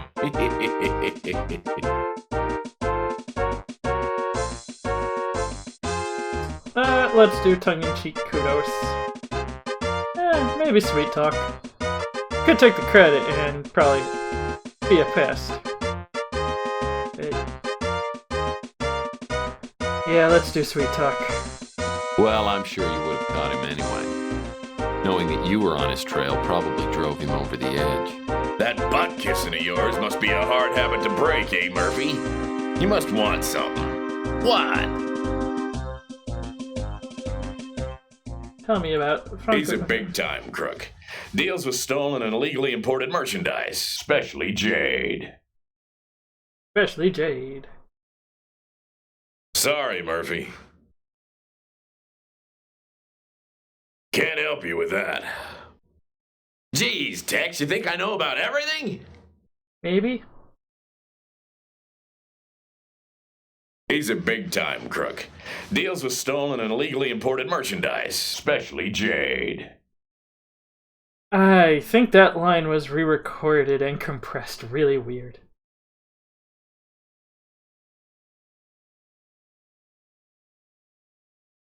Sorry, Murphy. Meek's a real valuable contact on the street, but he doesn't come cheap.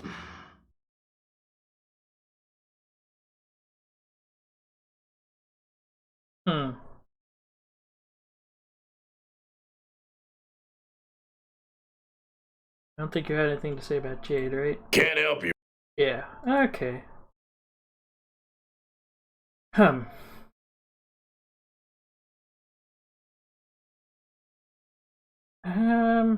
Maybe Bruin Stew might know anything. Let's go here.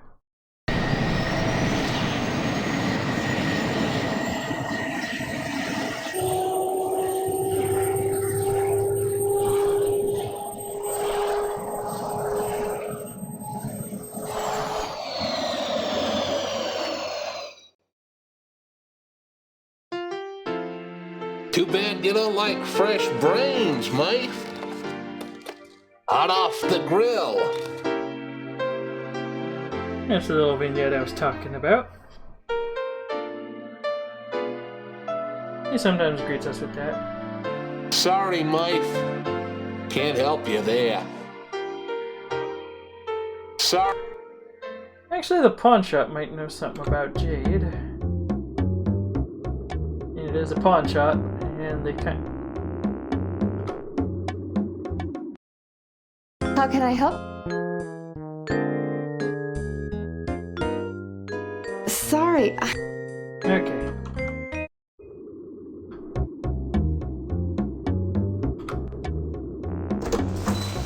What else can I help you with, Murphy? You know, I subscribe to a trade paper called Jewelry Weekly. In the last issue, it seems to me I saw an advertisement by someone named Franco, who was looking to buy jade. There wasn't anything of interest in the trade paper, so I threw it out. It's probably still in the trash can out back. Okay, I think I have an idea where this is gonna be.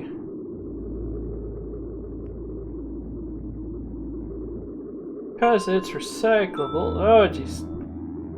Because it's recyclable, it's probably gonna. Papers only, it's probably gonna be in here. Yep.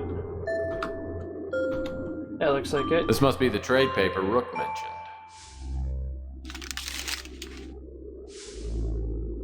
December. Okay, so it's December. Okay, we got an address for Franco.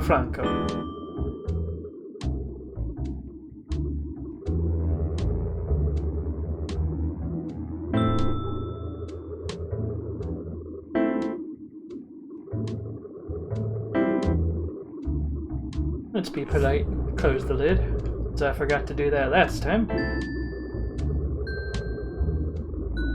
Let's go back to our...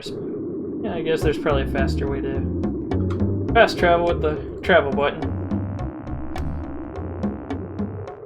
Alhambra Theater.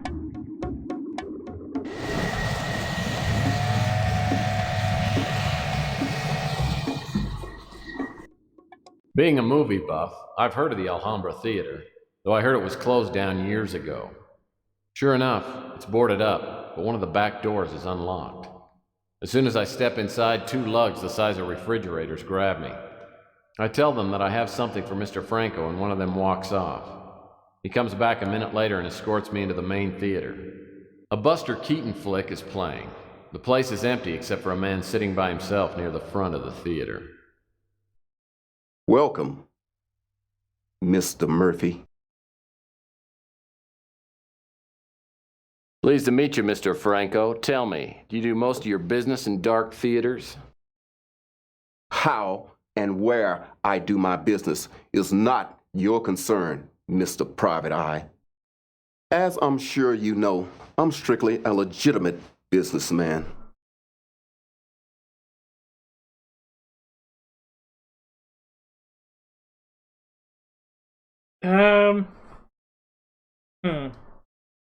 Considerable doubt.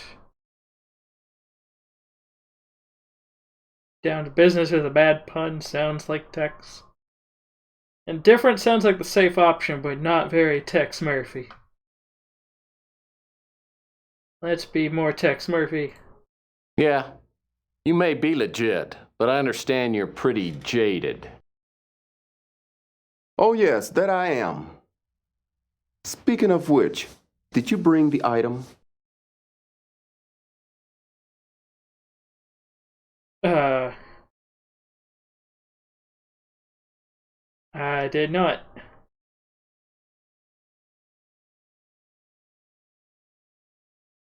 I could offer a credit card. You're wasting my time, Mr. Murphy. I haven't figured out how to open up this strongbox. The strongbox is too sturdy to break open. I'll need the key. I get a vague feeling this is where the little statuette thing has gone.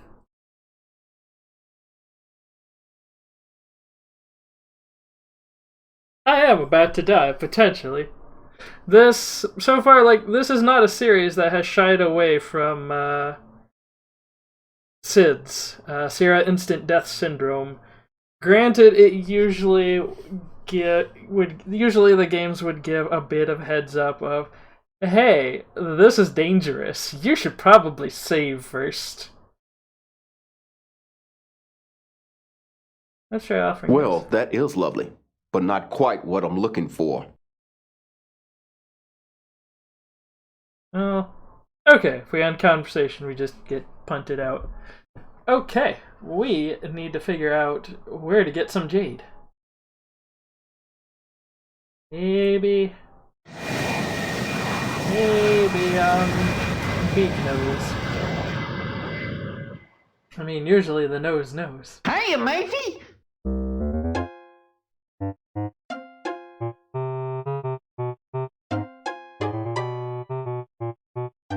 I've heard his name in connection with some smuggling and illegal importing. I don't...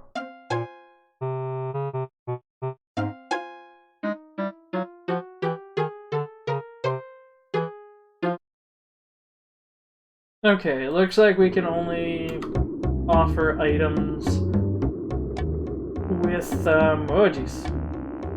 Only offer items if there's a conversation prompt for it. Anything in the warehouse. There's that clown. Still going and being a clown.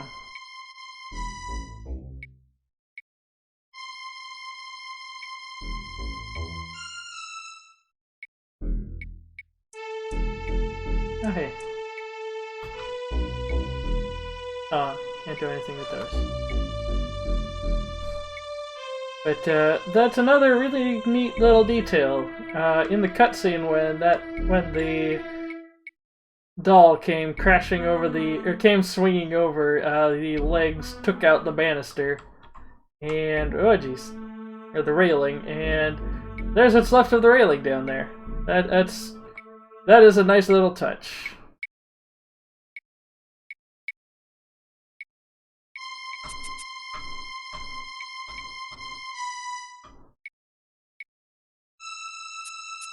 Okay, I just learned something handy, controls-wise. I can stop all motion dead by right-clicking. Neat.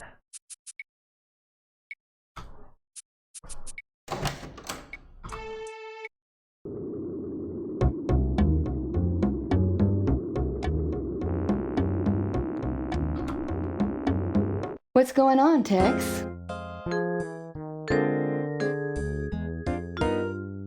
I don't think we've...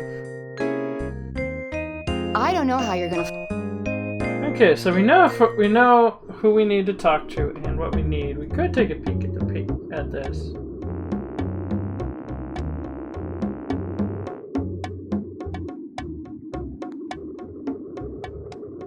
Okay, it is something in the strongbox. Okay. There's a key to the strongbox that we couldn't find. Apparently it's in this alley, which I don't think the game at any point really telegraphed.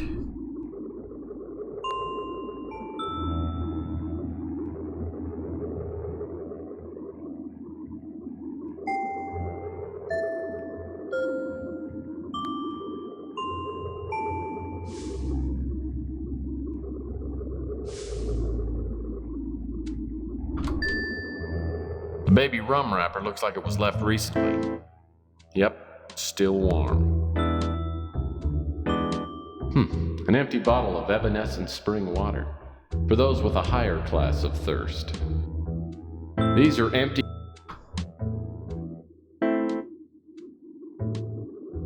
Let's see.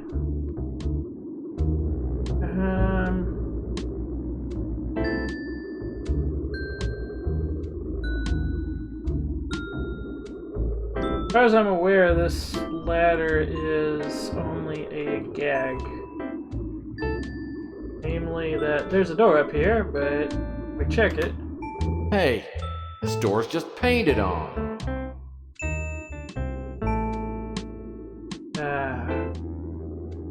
It's a pretty good goof.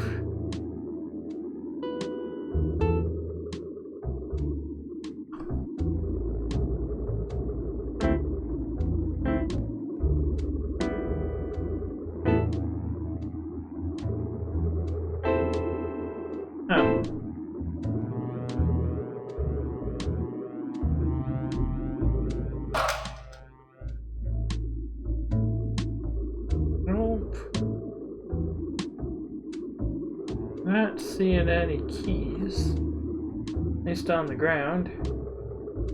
That baby rum wrapper seems like it should be way more important than it is, because it's the only wrapper in this entire alley.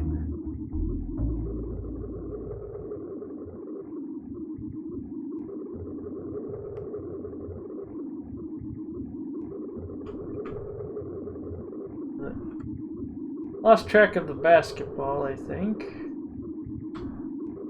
Whoever uses these garbage cans. Okay. Whatever's on the other end of this power box must be out of commission. The gauge is as dead as my love life.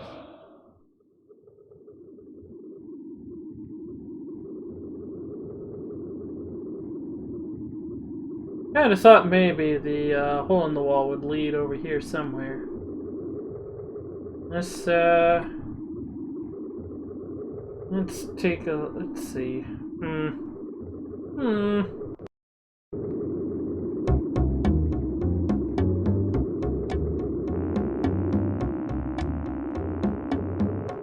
Okay, so yeah, he ran through that wall.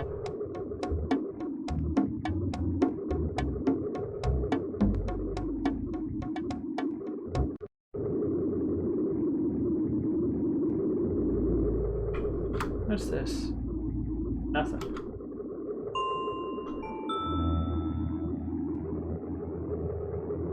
I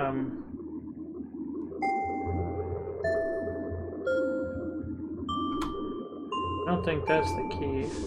The texture of the pavement surface is across. Every time I see yellow-gray water oozing out of a gutter, I just can't help but thirst for a cup of coffee from the brew and stew. Okay, so I do have most of this jade thing solved. It sounds like I just gotta find this key. Where the hell is this key, though? Yeah. Oh, damn.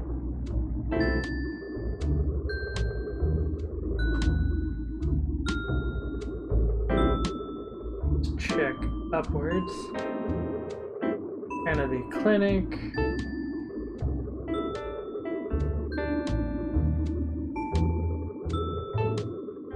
That warps pretty weird when the camera gets close to the edge. Let's see.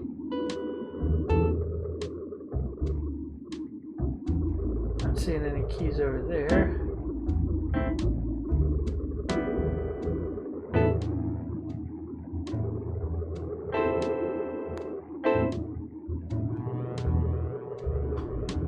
Another billboard advertising cosmetic surgery. It's big business these days. Mutants with money will pay anything to look like norms.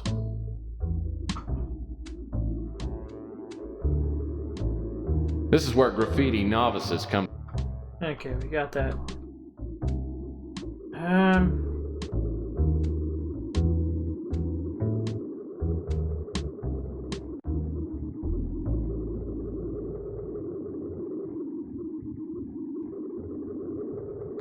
Actually, wait, what the hell? Oh, that was the strongbox, not strongbow. I was gonna say, what the hell was the strongbow? Are you talking about this toy?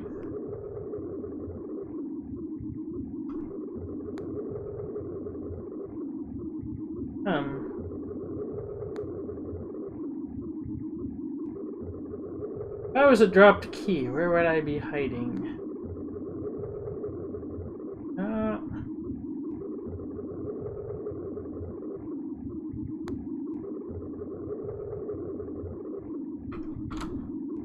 Oh, looks like Miss. Ask away. I don't think you've got any new info. Wish I. Oh. Sorry. Wish I. Oh. Sorry. Wish I could. Oh. That big.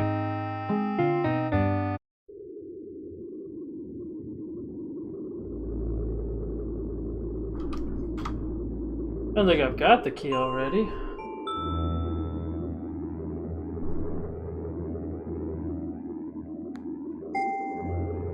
Yeah.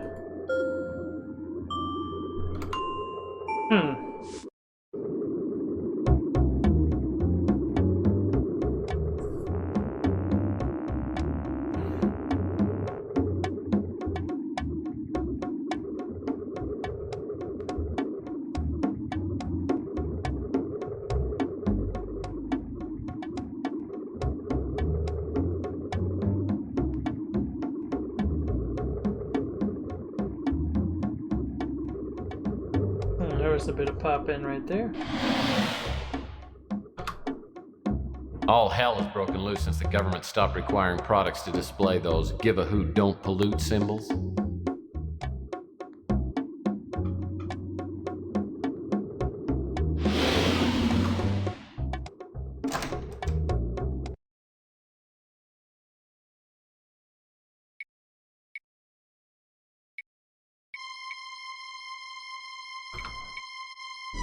Oh.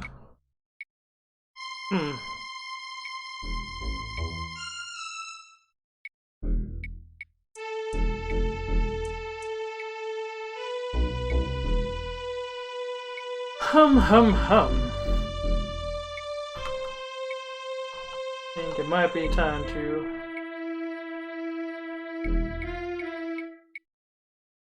maybe take a peep.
Okay, take a quick peep at a guide, cause this is a little ridiculous.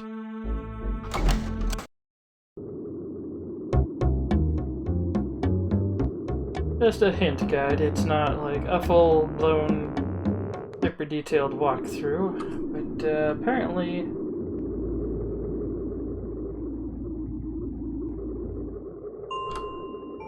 These are empty. Like Rook always says, you can cut corners here and there, but there's nothing like a quality garbage can. The answer is we had to move this trash can, apparently. Looks like a key of some kind. Which, fair. A lot of the games have been, if you can't figure out what you need next, start shoving everything around, and that was the one thing I didn't think to interact with. It happens.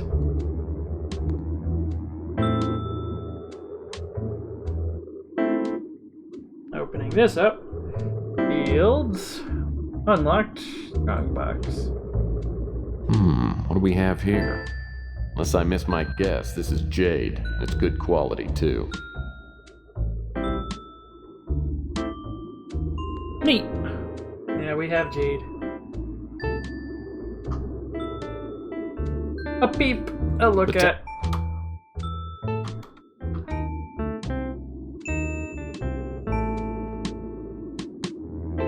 A looky-loo. You know. Once more with feeling.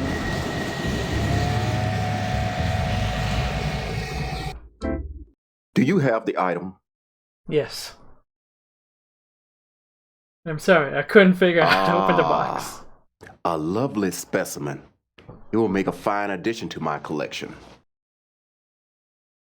Now, I will answer one question to the best of my knowledge.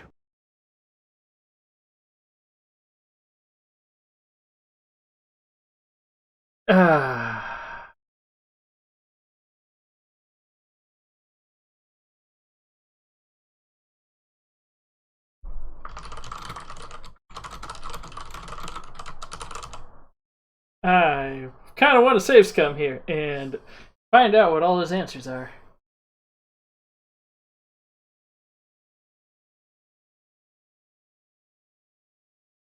Let's ask about the client. What can you tell me about the Countess Renier? Only this. I never heard of her. There. Now I fulfill my part of the bargain. Don't contact me again. Unless, of course, you find another fine piece of jade. You know the way out. Where am I? Is this a dream? Not quite, Murphy. You are dead. That's a game over. Wow. Then you're the big PI in the sky? That's right, Murphy.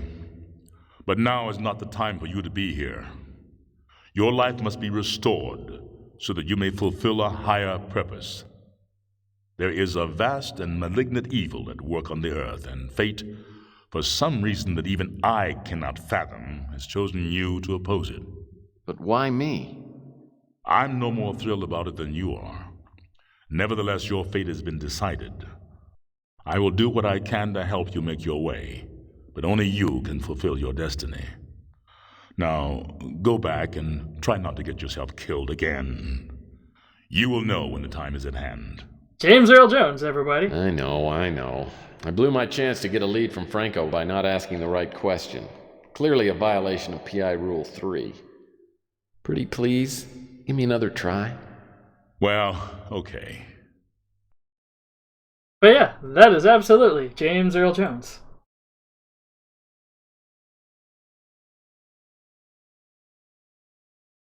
I don't know why it has that easy player name.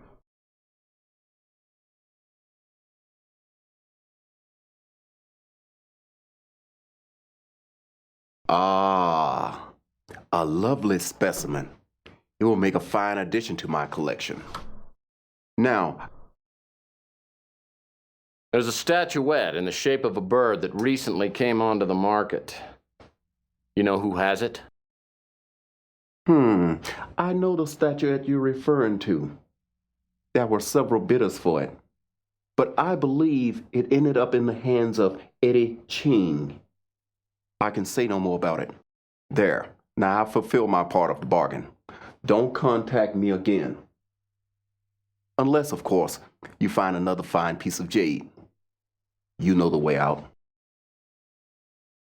It looks like the game does have game over / instant deaths if you do something that puts you into an absolute dead end. So I'm wondering if in the first chapter, if we hadn't mailed off the credit card, if we would have had time to do it afterwards, and that would end the day.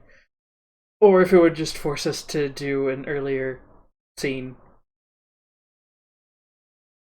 But yeah, there's some pretty interesting talent in this, including, I'm suddenly forgetting her name. She played Lois Lane in the 70s Superman movies. I believe that was Renier that we were speaking with. Rather, I think that's the character she plays.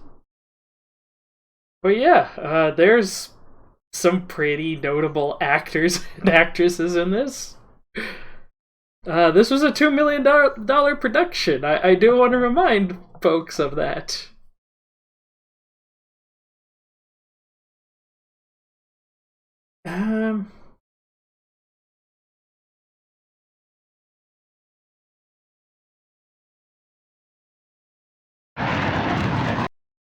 Let's get back again, eh, Murphy? What can I help you with? Let's ask about the new name we learned. Eddie Ching. Ching's a dangerous customer. He's responsible for half the crime in the city. Pretty sure he owns the police commissioner. We've been told to lay off him. Wow. Wild.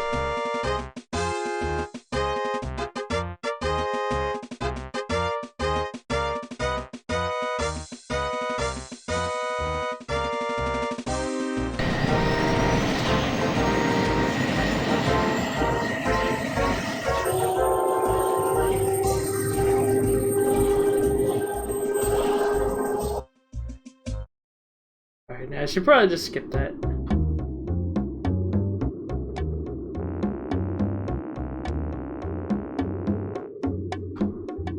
But the other thing you gotta remember is this is also all designed to run on a 486 processor. For reference, that is before they even got to a, oh boy, here comes Ozzy. Chelsea's a hot little number. Yep. Talk to me. Oh, shush, Ozzy. But, trying to remember what I was saying. Oh, well. Look, I don't discuss that name, and neither should you, if you want to keep breathing.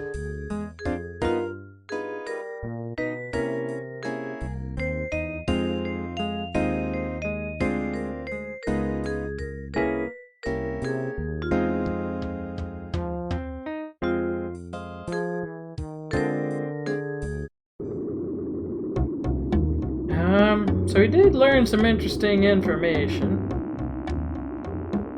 Namely that, granted it was a different timeline, but, Okay, what's on your mind? Renier doesn't seem to exist.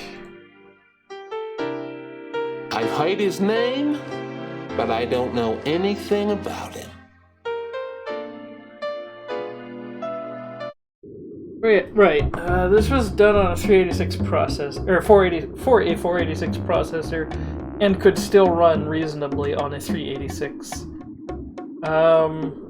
386 and 486 were a 38 and 48.6 megahertz processor. 1 megahertz is 1,024, or a gigahertz is 1,024 megahertz.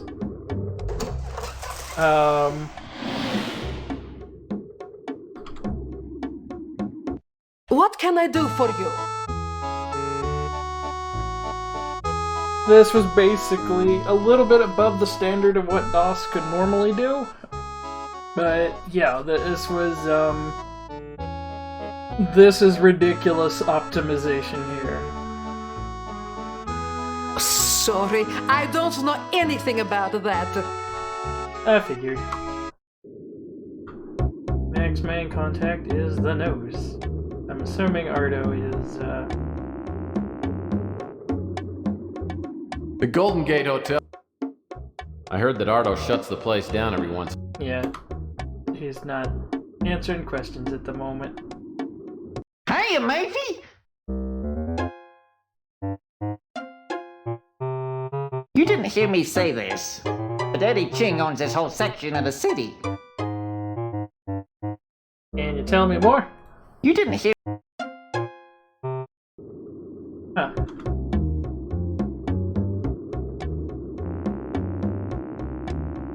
Well, shucks.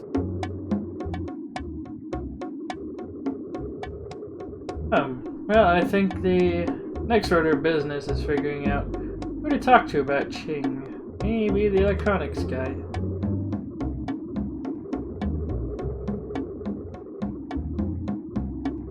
Well, that's not gonna work. Well, that's not gonna.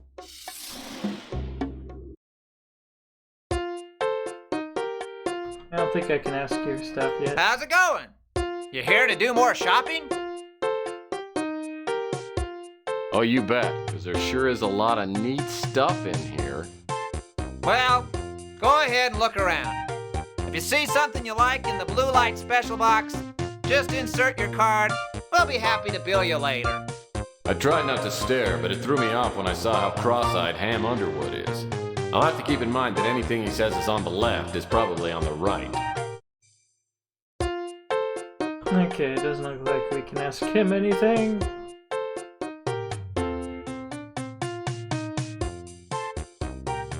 This looks like a bunch of stuff that was fun to model. Ah, hell. What now, Murphy?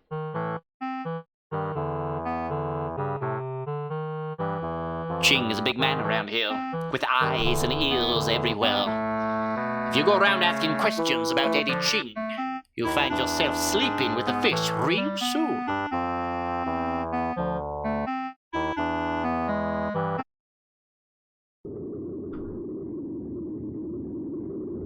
Do you know Eddie Ching?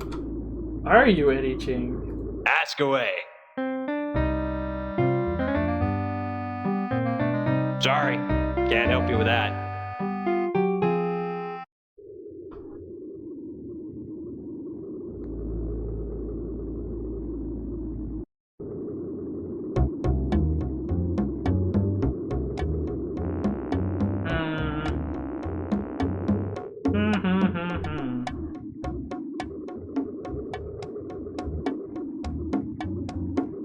I don't suppose my computer could tell me a thing. Doubt it, because I don't have information on what Eddie Ching looks like. Do you have a fax? Oh! Do you have a fax? A fax addressed to Tex Murphy from Franco.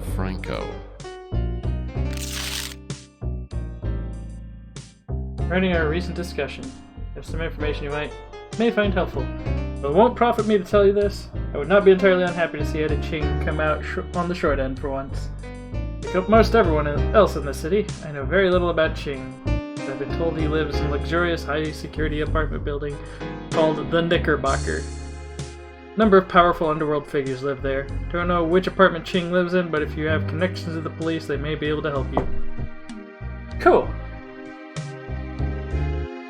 So, we know Renier doesn't exist. The fact that Franco has no idea who they are, despite them being an especially wealthy person. So if I were to guess, like, if I'm gonna predict the plot ahead of time, she is probably an agent of this particular cult that seems to be part of the meta plot. And she's probably gonna double cross us something wicked.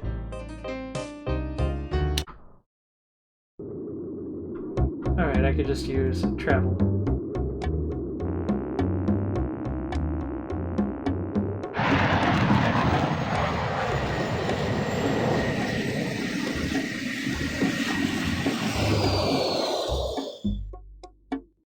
What now, Seamus?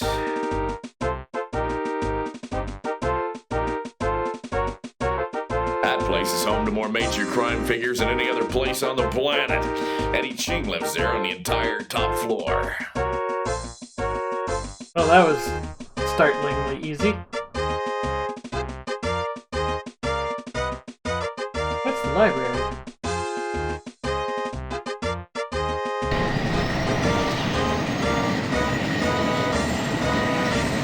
Usually if an adventure game gives you the option to go left instead of right, that's usually a good time to do so. Let's go to the library. Looks like no one's home. Oh, this is gonna be easier than falling off a horse. This window doesn't want to open up. Maybe if I...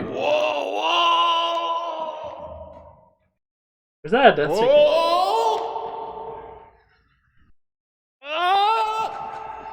When I stopped bouncing off the awning 2 floors below Ching's place, I realized it'll take more than sheer strength to get into the apartment.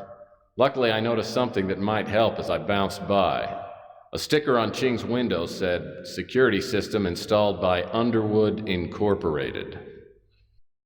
Where have I heard that name?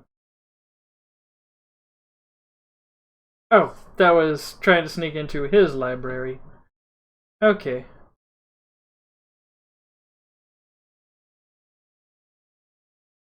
Underwood was the electronics shop guy, right? Yeah, let's check that out.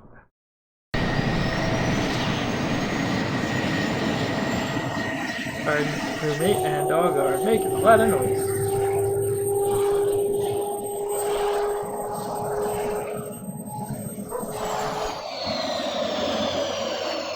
Aw. The dog is trying to tunnel into my room. Now that's interesting. Back again, huh? What can I do for you?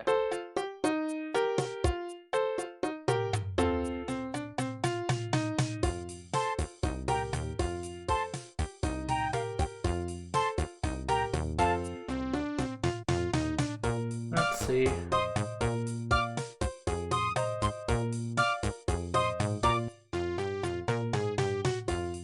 I understand you installed the security system at the Knickerbocker building. Yeah, I did, but my contract included a clause that I wouldn't talk about the job.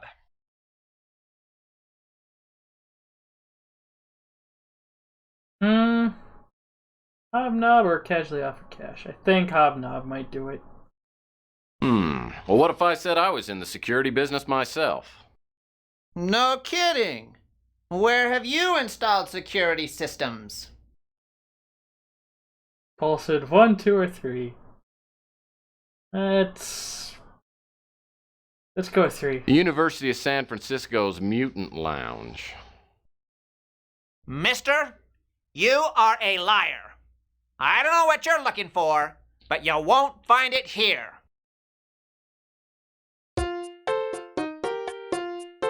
Ham doesn't want to talk, but I need some details on the security system at the Knickerbocker. I tell him that Enrique, my pet goldfish, died this morning and that I'm talking crazy. He tells me not to worry about it, then tries his sales pitch on me again. I'm doing some PI work, and I think you could give me some information. I've got nothing to say. I keep my nose clean, and I work in a confidential business. I'm sure you can understand.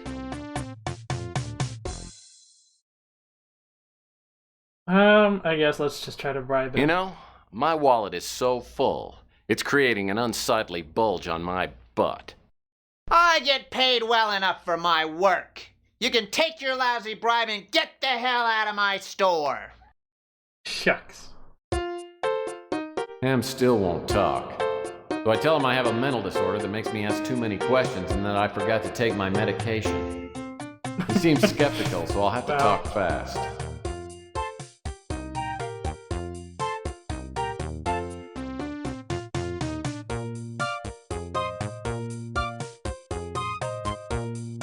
I'm doing some PI work, and I think you could give me some information.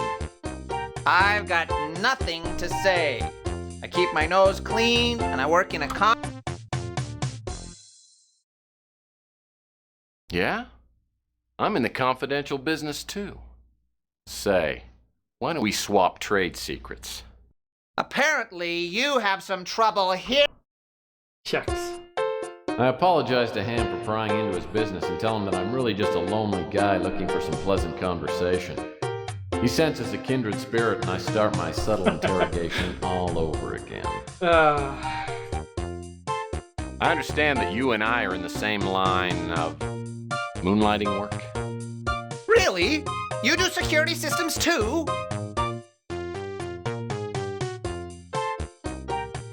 Well, sometimes. Here, let me see if I can find one of my business cards.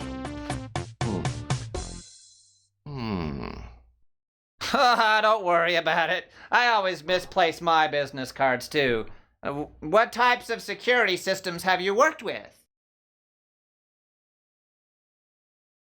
The casino on Mars is not, and law. These are both true, and all three of these are true. Alcatraz was the very first game, Mean Streets. That was how it finished. Law and Order was also Mean Streets. Casino on Mars was Martian Memorandum.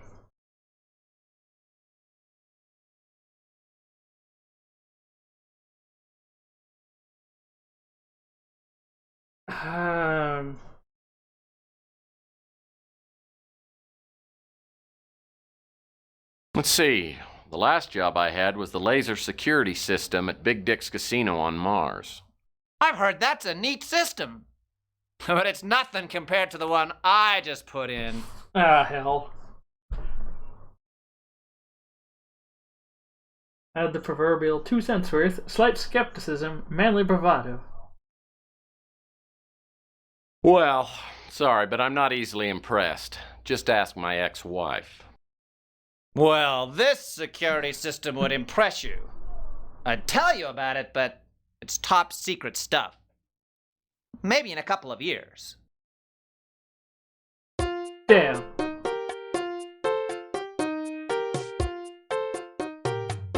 We've been going at this for a while.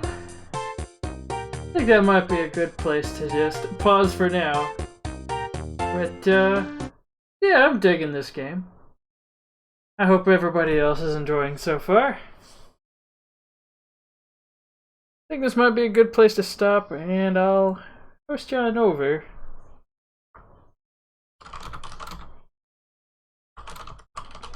Let's find out about security.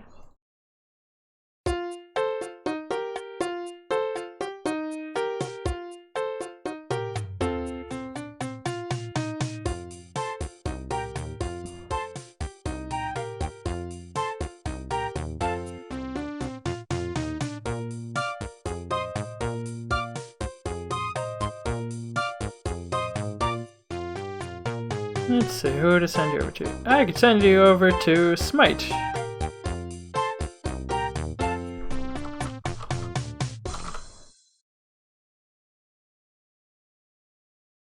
Alrighty.